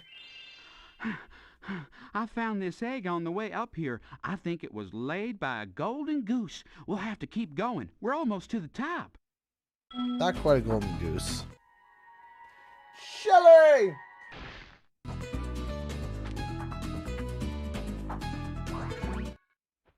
You've been doing great so far. Why don't you take 2 more seeds?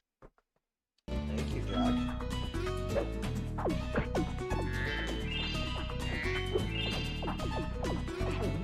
I appreciate it.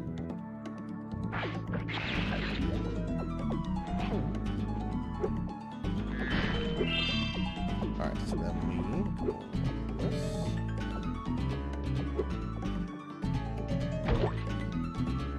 That, there we go. There. Go over here. Like that. There we go.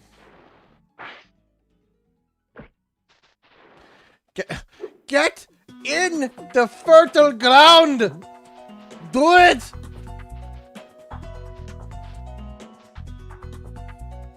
We just jump on the boat. Why don't you? You know, Westingale. You make a good point. Why couldn't you just do that? That's... Yeah, you're right. Why couldn't you just do that? That makes no sense. I just turned 27, so...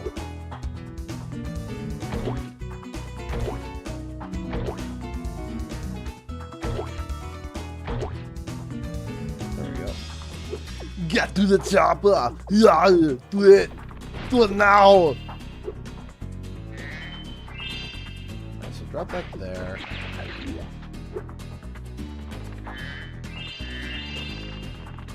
Head back this way. Up we go. Grab that. Over here. Go. Get blat. Have blat. Get blat. 95 babies unite. 95. 95. Boing.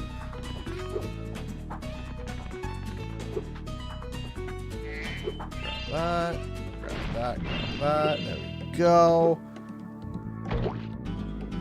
There we go.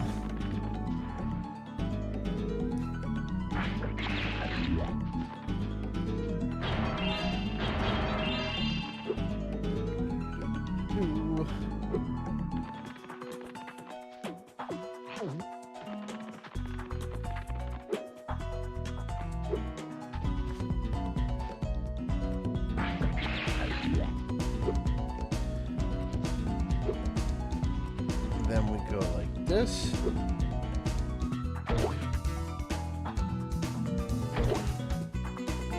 Kind of messed that one up. Looks like I kind of have to do like a double.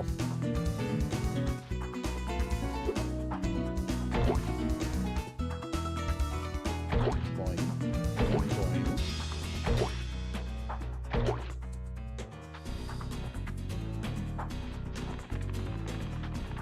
Okay. There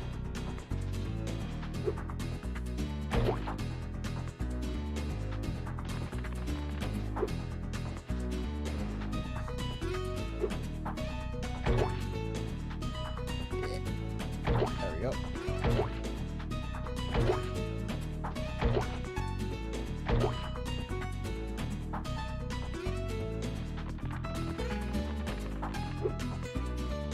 Come on, why is this causing me so many problems?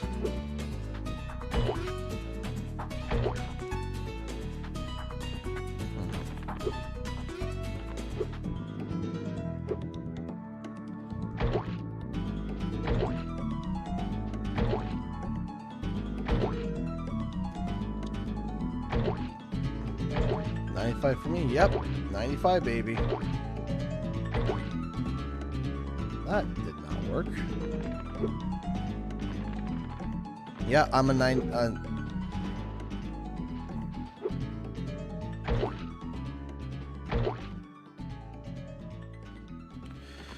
So on Reignited, the playthrough is super easy, but for this one, it's a little bit rougher for some reason. Why? Team Elmo or Team Rocco? I'm Team Elmo all the way. Poor Elmo.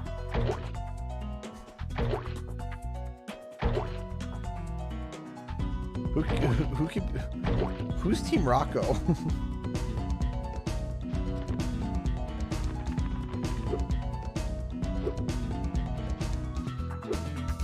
Rocco's just a rock.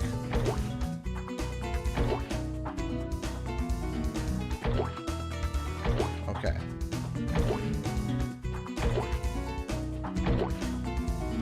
Okay. So on TikTok, there's a post that went viral of just like people realizing that so there's Zoe, right, from Sesame Street, and she has a pet rock that she's named Rocco.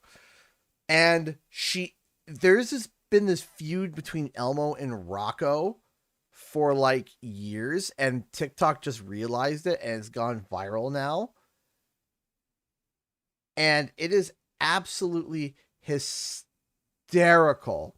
Hysterical. The absolute meltdown that Elmo gets to, because Zoe treats Rocco like it's an actual person, and Elmo's constantly like, Elmo is just a rock.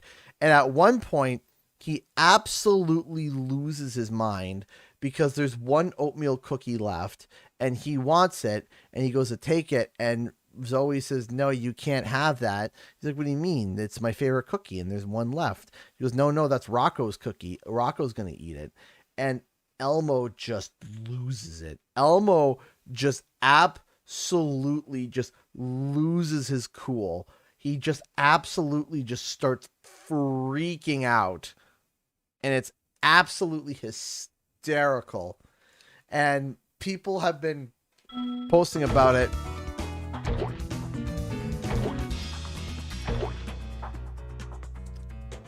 Thank you. Oh my gosh. The clip is hilarious. Like, it's like literally like just absolutely loses it. At last, I found this playdate is over. Well, where are you going? Alaska. It's faster if you drive. Patrick Starr. Thank you so much for the $10 super chat. I appreciate that. Thank you. Happy Big Bang Born Day to existing full of life to you, Mr. A. Wish you and family. Wish to you and your family. What are your hopes and wishes? I had King Neptune Force Dutchman. You give me, give you another 3. Also, Rocco has nerves of steel. Yes, he does. I mean, you know, Elmo's full on screaming at Rocco, and Rocco was just sitting there, you know, chilling. I just did that, didn't I? I just did that. So anyway, yeah, it was just like, I just need to make sure I got all the gems. But yeah, no, absolute, complete and utter meltdown. And just It is absolutely hysterical. So what are my wishes? I would love to hit 100,000 subs. I would love to do that. I think that would be super cool. I think that would be a lot of fun. Why does this cause me so much problems? I don't get it. Let me just do something weird here. Probably doesn't mean anything, but we'll try. But anyway, yeah, no, absolutely. Just Elmo losing his mind is hysterical. It's so funny because you always see Elmo as this calm, happy, and then all of a sudden Rocco gets involved, and Rocco just loses, and he just Elmo loses his cool. And then like at one point, like Zoe's trying to teach Rocco to swim, and Elmo just is like so short and savage, and Zoe's like, oh, because they tried to explain to Zoe that, you know, rocks can't swim, and then she's like, oh, I guess Rocco will never learn to swim. And then Elmo's like, okay, that's fine, bye, Rocco. That's it, just like so casually, nonchalantly. Oh, well, that sucks. Anyway, I'm trying to get this right.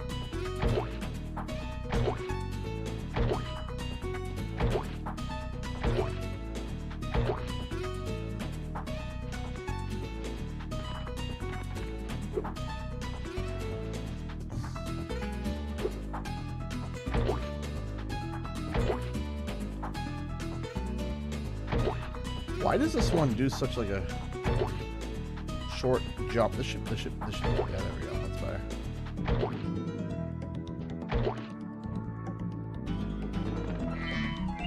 But yeah, no, just Rocco he just loses his mind. And it is so funny.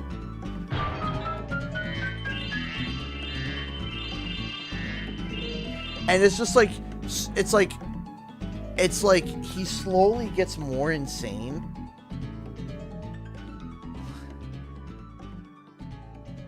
Like, he just slowly gets angrier and angrier and angrier. And it is so funny. Because, you don't think of Elmo, like, getting upset and angry like that. But when it comes to Rocco, like, they just absolutely made it absolutely hysterical. And then eventually he's, like, screaming at Zoe, tell me how! How is Rocco gonna eat a cookie? Rocco doesn't even have a mouth! He just... You can't have it, Elmo. Rocco! And Elmo just, like, starts losing it. And it is so funny. I'm sure I didn't lose any gems. And I die every single time. It is just so funny. Learning about the alphabet, and apparently he's had like a personal vendetta against Rocco. I just had some delicious dark chocolate peppermint bark for dessert. Ooh, I like peppermint bark. I do.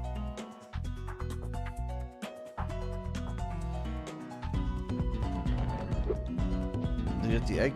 Yes, I did. Yes? Yeah, I did. Yeah, I got the egg. There should only be 2 eggs left, which should be finishing the level and doing the rescue the fairy princess, and then it's doing the fight with Sergeant Bird. Peppermint bark is delicious. Yeah, it's pretty good. Some people, for some people, which I was just like, yeah, that's a name. People are like, yeah, we call it crack. Excuse me, yeah, we call it peppermint crack. And like, get it because you crack it? I'm like, oh, I get it. Just that I think that name's been trademarked by something else. We have to stop him before. You know, I don't think you want people getting mixed up with that. When you say, oh man, I'm bringing crack to the family dinner, I think people are going to be a little confused. Just a little. And concerned. Mostly concerned. Mostly concerned. That's what some people call bark. Is they're like, oh yeah, because you crack it. And I'm like, yeah. You know, I would reconsider calling it something else. Just a thought. Just an idea. why don't we don't call the sugary peppermint dessert crack? Why don't we just don't call it that? And call it something else, like bark. That works. Bark. Chocolate sheets. Cracked chocolate, maybe. Snap chocolate. Call it, you know, snap chocolate, like, you know, ginger snaps. Calling it just crack, I think it'd be a little bit concerning.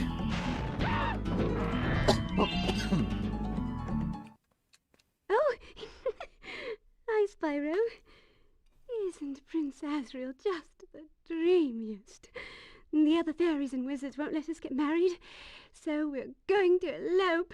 By the way, Asriel says you can have this egg if you don't tell anyone where we went.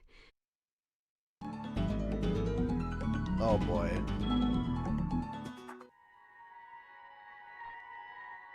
Sakura. Don't tell anybody where we went. Okay, bye. Yeah, I prefer candy bark. Yeah, candy bark. Yeah. That's another good one.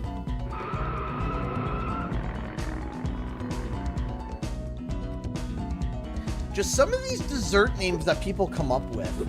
I'm just sitting there listening to them, like on TikTok. I call this the chocolate Cassandra. I'm like, what is the chocolate Cassandra? That sounds wrong. Why would you ever call it that? Because my name's Cassandra and I love chocolate. I'm like, that doesn't have to do with anything.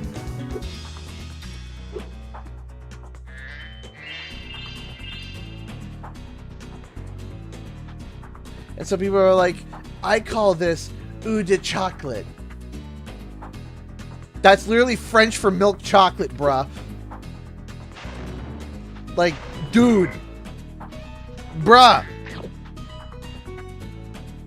You can't be serious. Like, some of these names that is like, oh, I'm gonna call it French eau de chocolate. Chat, but I'm late for an engagement what? with a fairy friend of mine. What?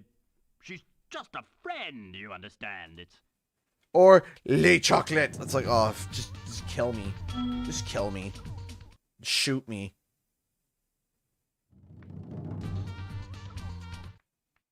Where have you been, James? Just call it a chocolate donut and move on with your day, Don't give me please. that old matters of national security line again. Oh, I guess it doesn't Chocolate matter though. Cassandra. The whole temple is full of nasty cat witches anyway. We'll just have to call off our date. Well, that is. Some of unless you want to battle them. some of these TikTok trends are just absolutely just painful. I call this recipe the tuna tycoon because it's made of tuna. Great. Thanks. Now why don't you call it a tuna casserole like it is and move on with our day, please?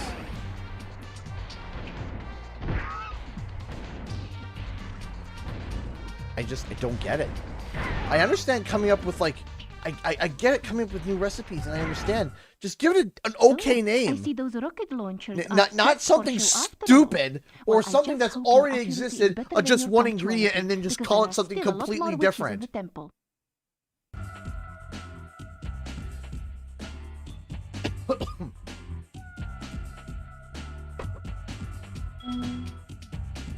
I don't get it.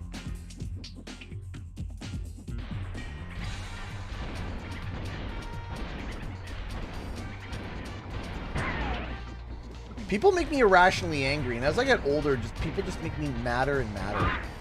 Ow. The chocolate Canadian. Yeah, seriously. I call this the chocolate Canadian. Why? Where have you been, James? We were supposed.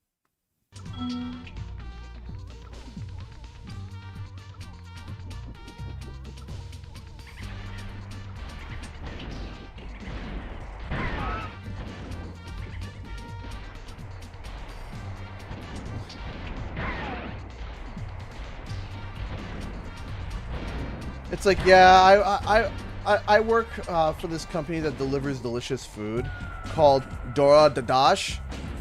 Dora Dadash? Yeah, Dora Dadash. You mean DoorDash? You mean DoorDash? So, I see those rocket launchers are Chocolate just Cassandra, I really did.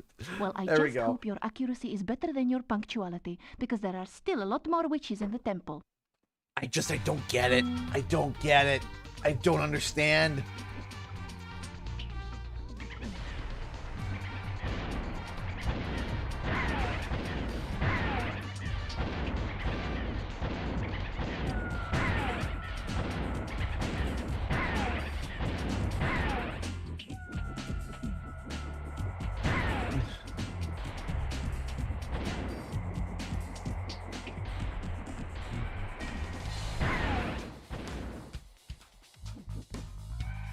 Also, some of these TikTok trends are just like absolutely ridiculous. Like there was like one person's trying to start a trend. I was like, I couldn't be serious. It was like a trend about flashing how much money that you had, and this person is like flashing their credit card, and someone stole. It was their mom's credit card, and they stole it. And the information got stolen. Because a stupid 16-year-old kid was like flashing their credit card, and now like the parents have to go through like fraud theft. I must admit, James, I am impressed. And I'm like, how stupid are you? And this time they mean business. They even turned the floor into deadly blue ooze. Oh, be careful, okay? Like, I'm sorry, but you are capital D dumb.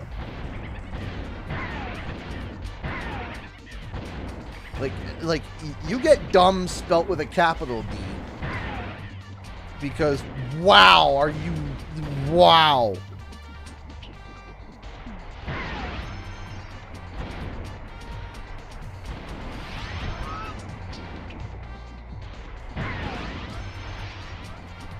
Oh, trust me, I'm aware, but I'm currently on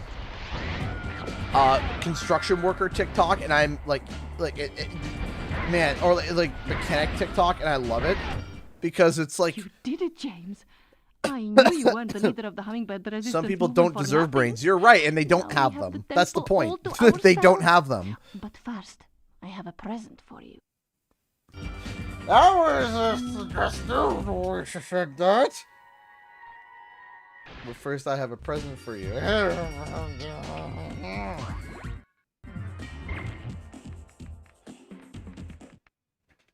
Like, I'm watching this guy. I was watching this video earlier, and I just sat there. I was like, you can't be serious. And then I just watched as the guy get, like, just quite literally electrocuted. It's hilarious. This firefighter is reacting to a guy trying to hose out an electrical fire. Now, those in chat who know about electrical fires, what do you don't do with an electrical fire? What's the one thing that they tell you not to do when you're dealing with an electrical fire? What's the one thing that you don't do? I'll tell you what that one thing is that you don't do. You don't spray water on it, especially if it's active. That's, you don't put, so this guy, he's hosing with and it wasn't some schlep. That's the worst part. It wasn't some schlep. It was a firefighter. And he's hosing this thing. And doesn't he just explode? The thing, like, not just like a nice little spickle spackle. It was spickle spackle, you're dead.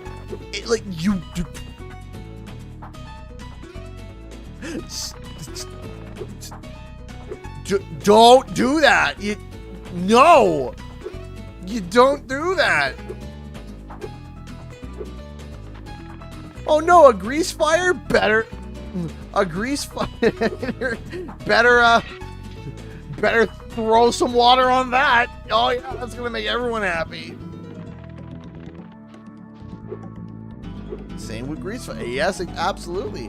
I've seen people where they're firing, and some 16-year-old at McDonald's, they're like, "Oh, I got a bucket of water. Here's it," and everyone's like, "Yeah, throw water on it." And then they throw it on, and then it's just the whole thing goes up in flames. And it's like, man, like, if you're taught, if you are working kitchen, okay? If you're working kitchen, the first safety protocol they tell you is what happens for a grease fire? Don't throw water on it. I was the bus boy at a restaurant, and they taught me that. A bus boy. I didn't even touch the bloody, like, stoves. I wasn't even close. I wasn't even allowed near them. And they taught me, hey, what do you don't do? Don't do that. Don't put water on don't put water in a grease fire. I delivered dishes, and they made sure I knew that. And I'm watching these kids on TikTok, these teenagers, working at like a McDonald's or some fast food, and they throw all this water into a grease fire. No, it's containment. It's like grease fire, lid, cover, turn off, wait. That's it. Contain and wait.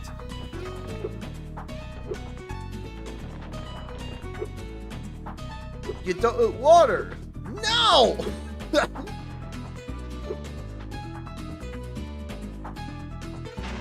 Suffocate the flames. Don't give it oxygen.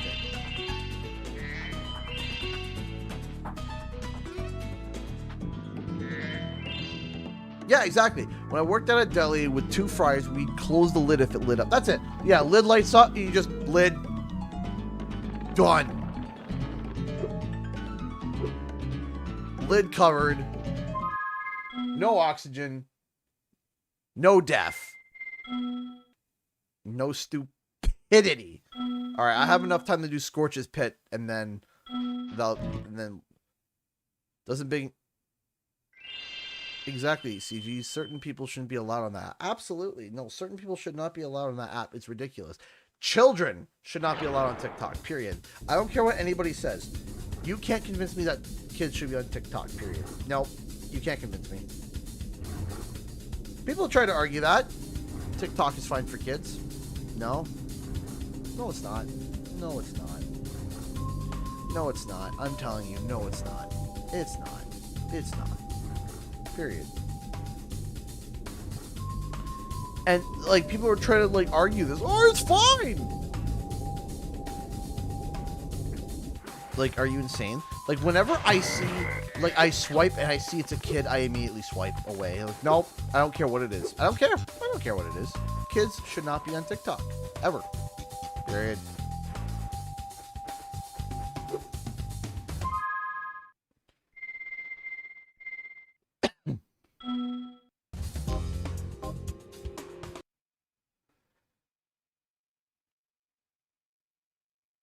What about teens? It depends on the teen.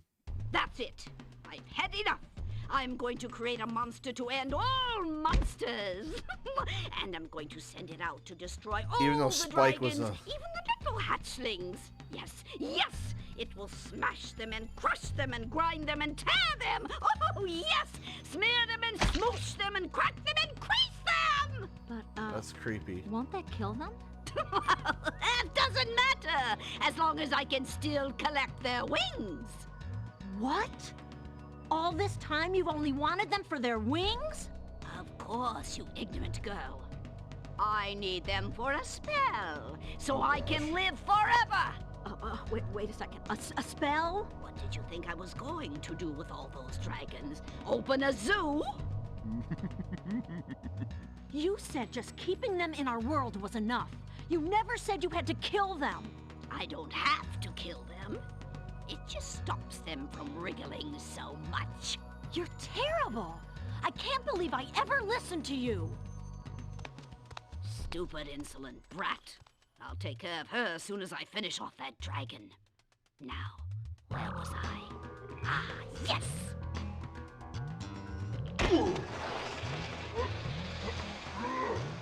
I do like the joke that they made in Reignited here. I do like the I do like the joke that they made in Reignited here. How she looked at both of them, and the other guy, he grabs the guy and pushes him in front. That was funny.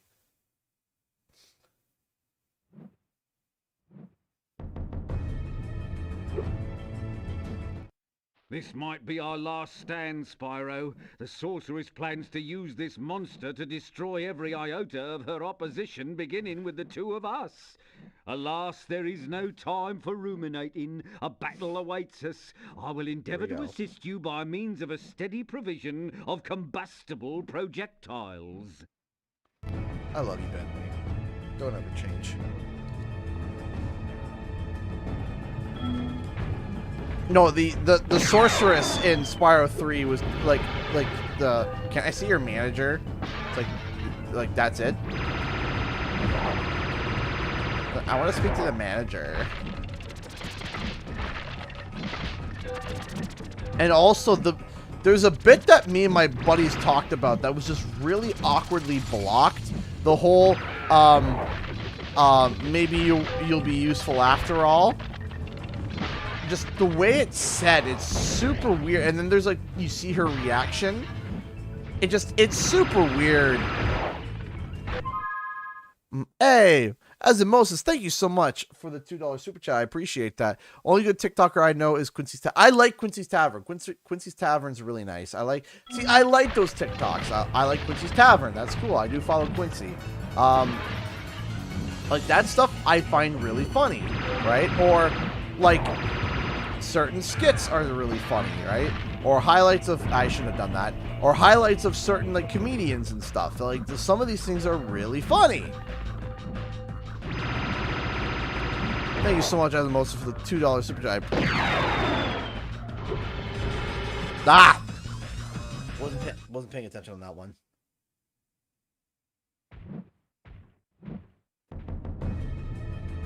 If I don't move, he won't activate, see?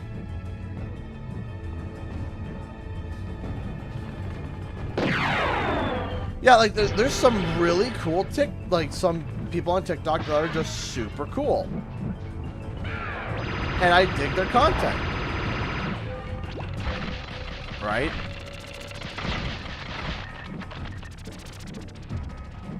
Come with me and you'll see a world of OSHA violations. I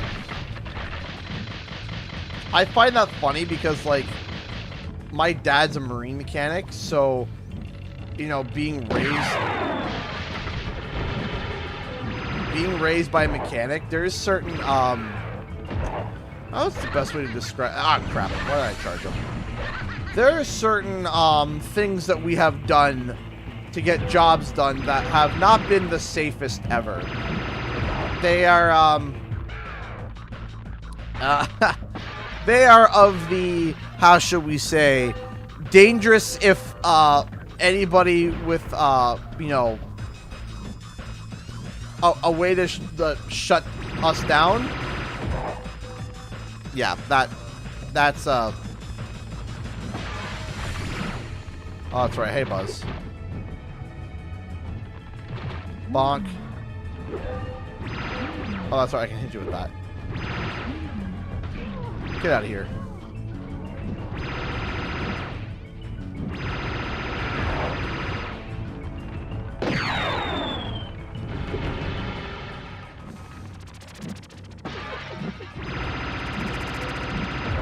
There we go. Okay. Yeah, angry reactions. Gorgeous! He's funny. And down goes Scorch.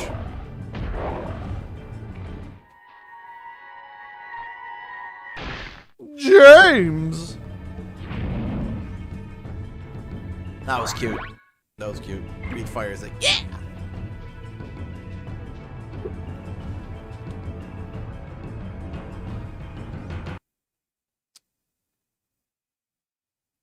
Scorch is dead. Scorch has been scorched. Hi, Bianca. Did you bring any more food? I'm starving. There's no time for that, Hunter. We have to stop the sorceress. She's gonna kill all the dragon hatchlings. Wait a minute. Why should I trust you? This could be another trap. You're in a cage, you furry numbskull. How can I trap you by letting you out? I don't know. You sorceress. Yeah, I heard that story, sneaky. Golden Sun. That's awful. I never thought we were gonna hurt the dragons. Come on, we don't have time for this.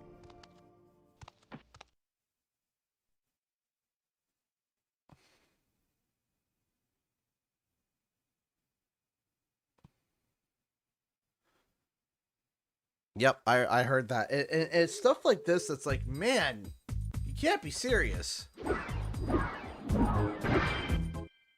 Spyro, I know you don't trust me, but I want to help you stop the sorceress. There's a way to open a hidden portal to her lair, but it'll take some very strong magic. If you can find more of the dragon eggs, I think my magic will be strong enough to open the portal. I'll come find you when you have enough eggs, okay? Okie dokie. Alright, let me just make sure we save. I think we already have save. I think we should be fine, so. Okay, cool. Alright, so that's all the time I have for today, but we're going to go over to Q&R for a wee little bit. If you guys got any questions, please fire them away, and I will try to... Mecca! Hello there! Hello, Mecca! My bro, my dude, how are you? I hope you are well. Ladies and gentlemen, the music artist for the channel, the man, the myth, the legend, the man that everyone asks, oh, what's the audio? Where can I get it? You can't. It's been made by Mecha Imperfect, and he makes amazing music. Lovely, lovely man. Lovely guy to talk to. How are you, Mecha? I hope that you are well. So, if you guys got any questions, what's your favorite Tony Hawk? I like the remake. I think the one that I like is 3, though. I think 3 is the one that I like. Yep, there's the Wampa Pinata, and there's my 3D printer.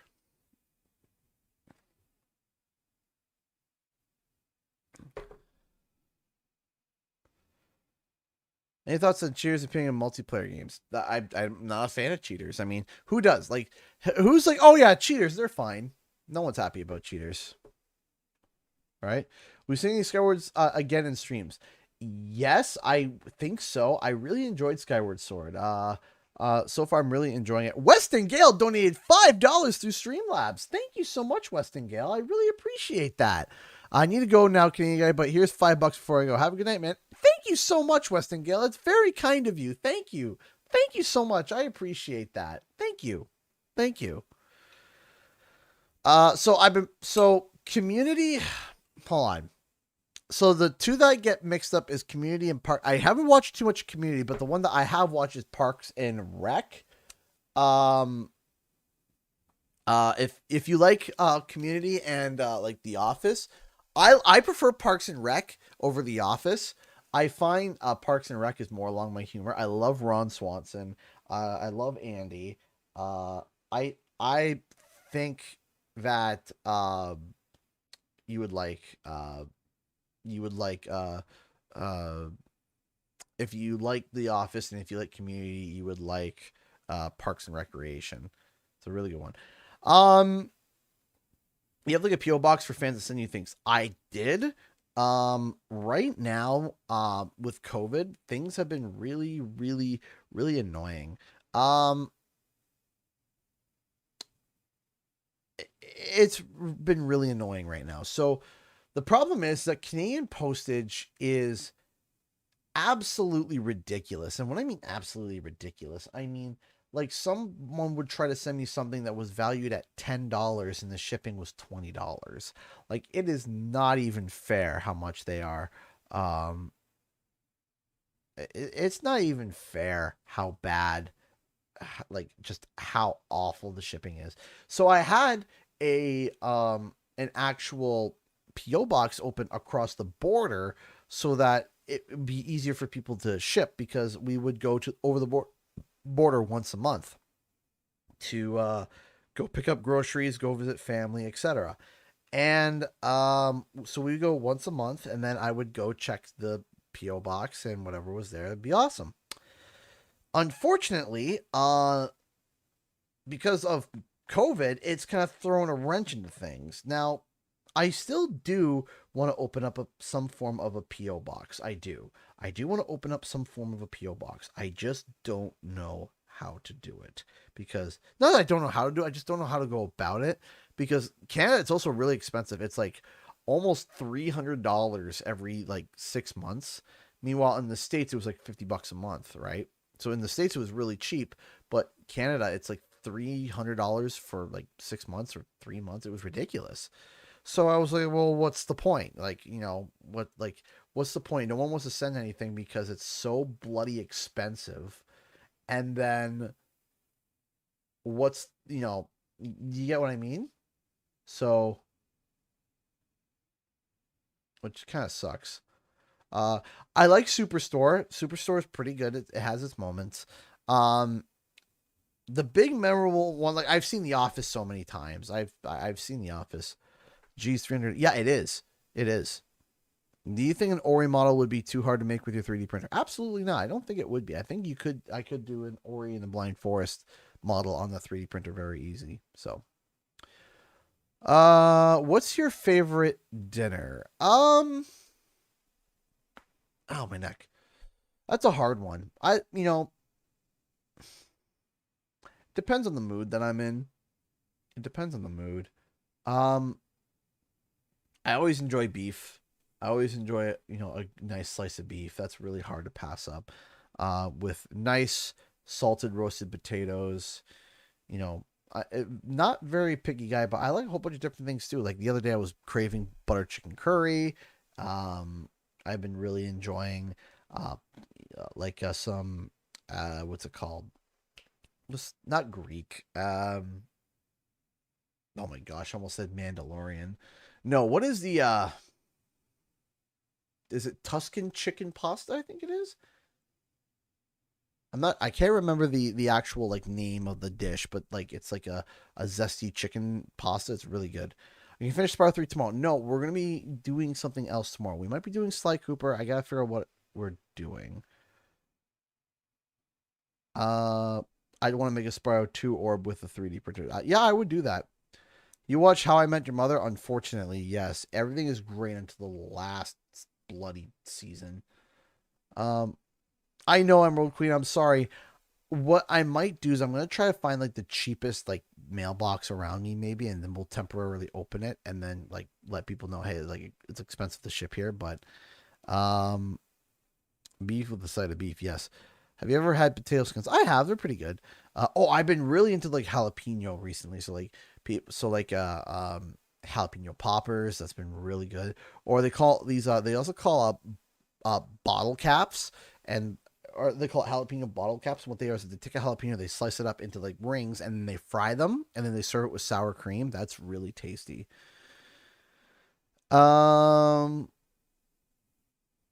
Any games you're excited for this year? Horizon Forbidden West. That's a big one. And God of War, which I probably won't be shocked if it goes to 2023.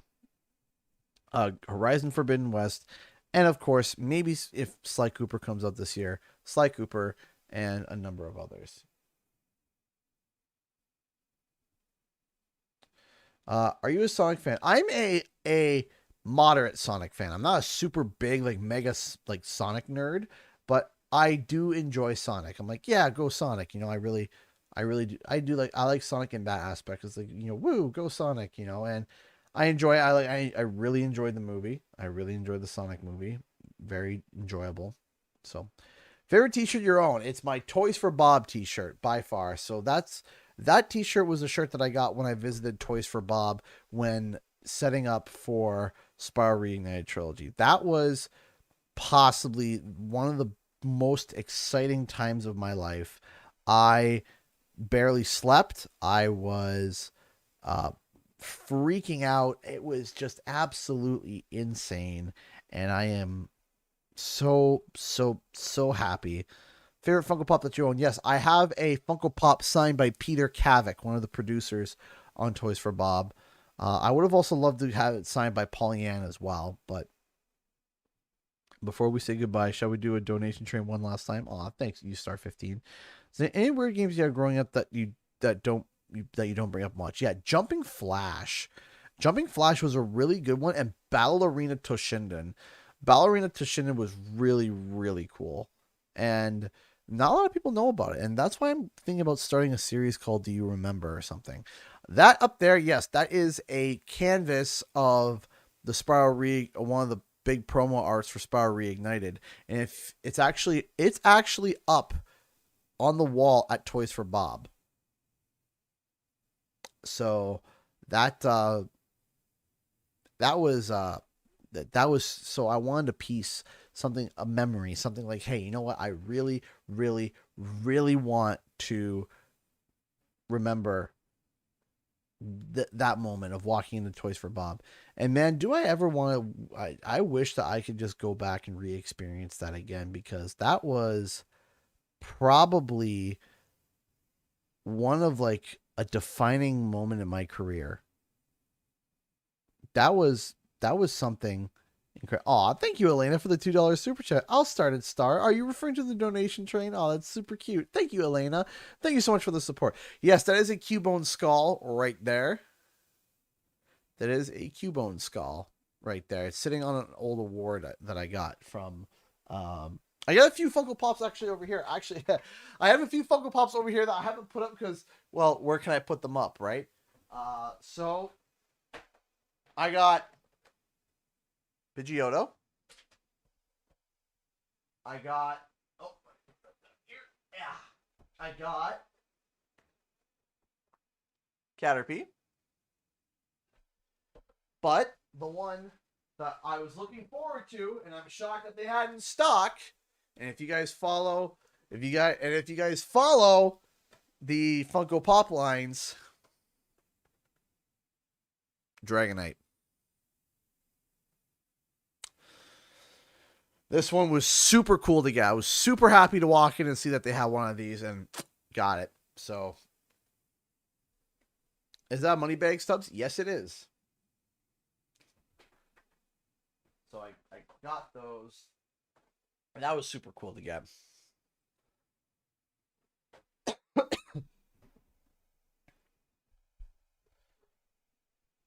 Yeah, it's just like, you know, going to Toys for Bob was incredible. You remember your time when you got invited to Beanox as well? I did as well. Beanox was the second biggest. Beanox was really cool. The Beanox one was a little bit different. So I had to partially pay my own way, partially, for that one.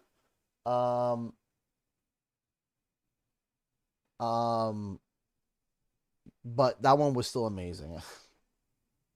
And I remember being super stressed because I literally was flying home and the embargo opened at midnight. I remember I was flying home from Beanox, from Quebec. I flew home and I landed. My brother picked me up and drove me back home.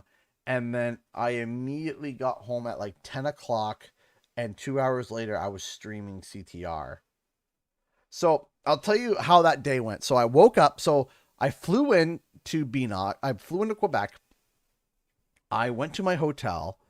I lied down and I ordered food.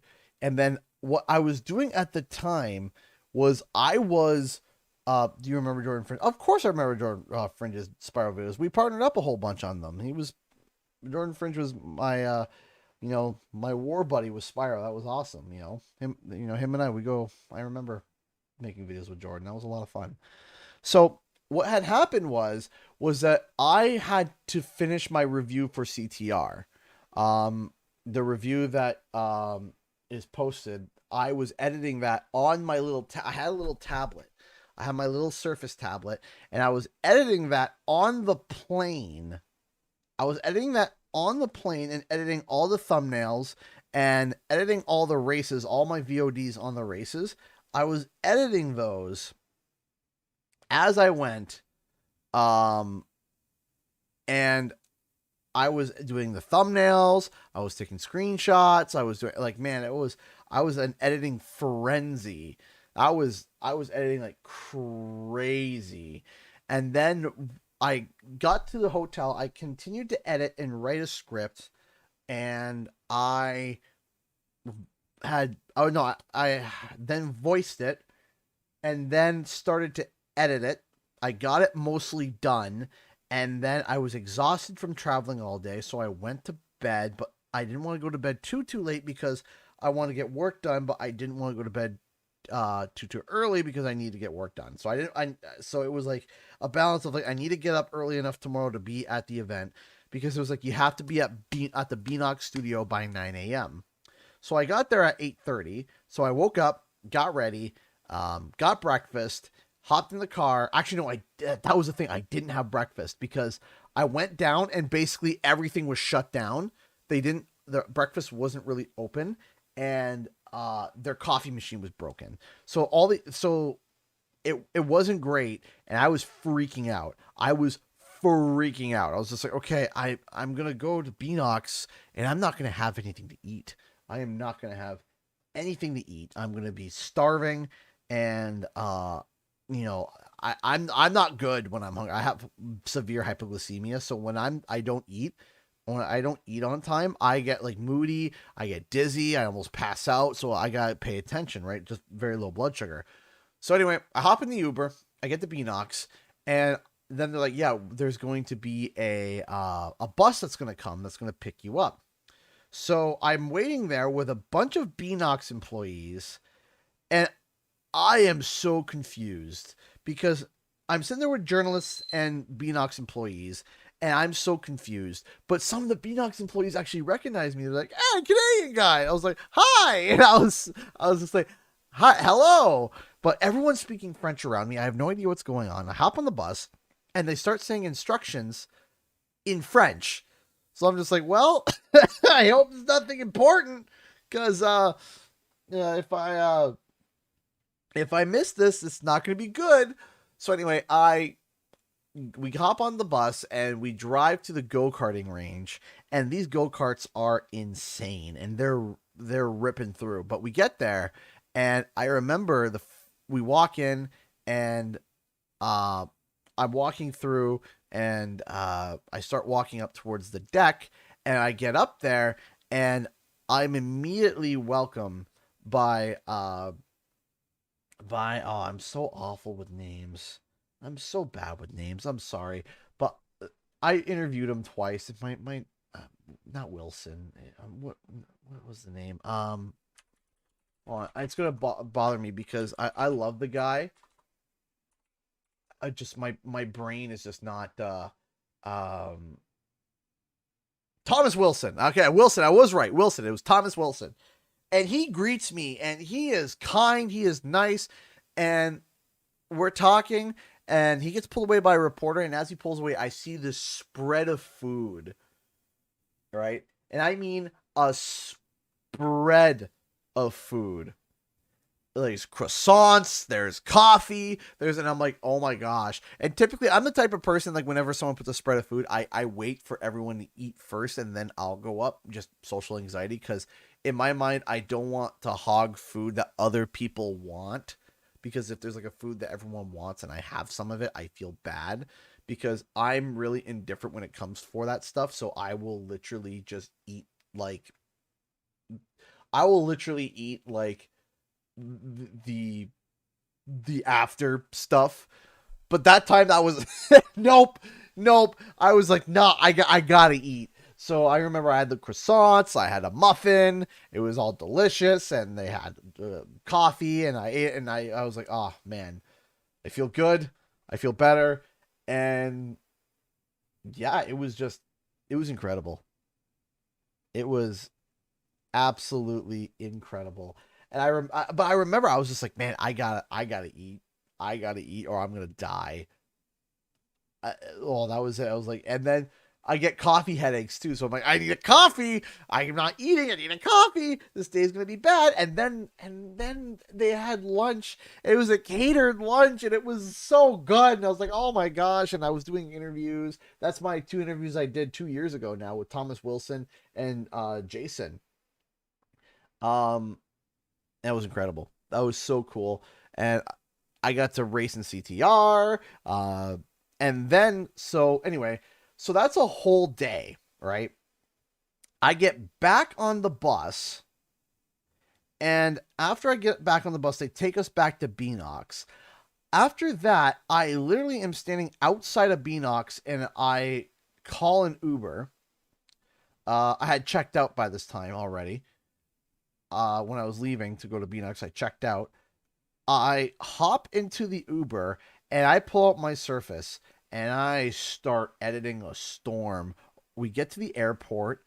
I get there, and I get there 2 hours early, check in, I sit down, I got 2 hours before my flight, and with that 2 hours, I finished my review, I uploaded it, and then I hopped on the plane, I flew home, my brother picked me up, we drove home, and then 2 hours later, I was live streaming at midnight, the CTR opening, like right when the embargo opened for me to be able to stream it.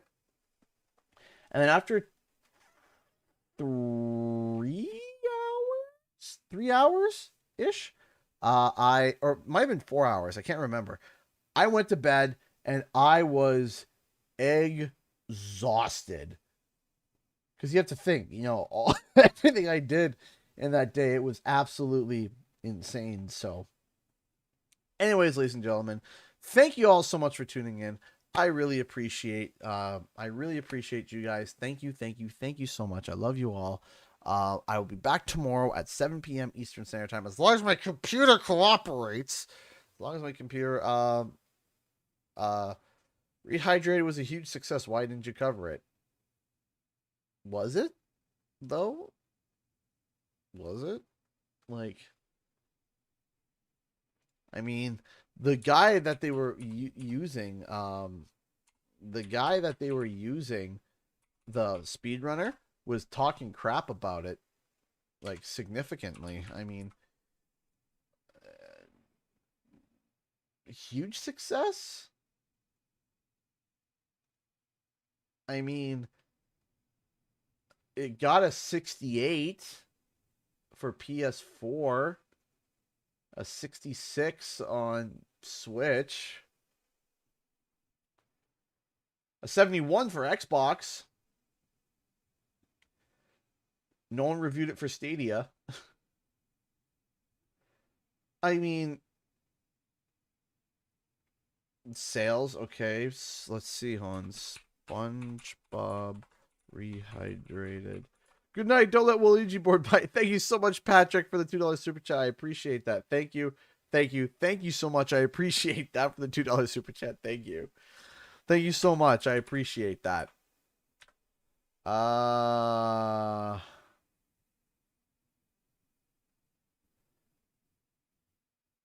According to Wikipedia, it only placed 19 in the top 20 sales in the month of June.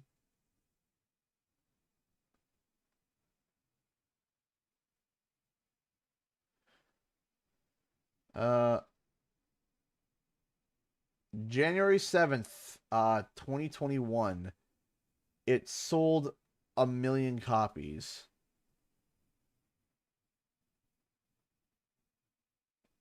And it came out in 2020. So this time last year, it sold 1 million copies. I mean, like that's good. It's not bad, but like,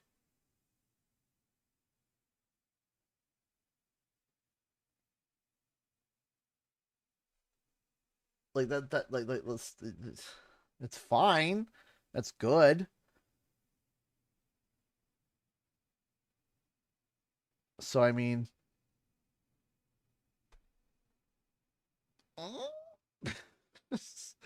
I don't know.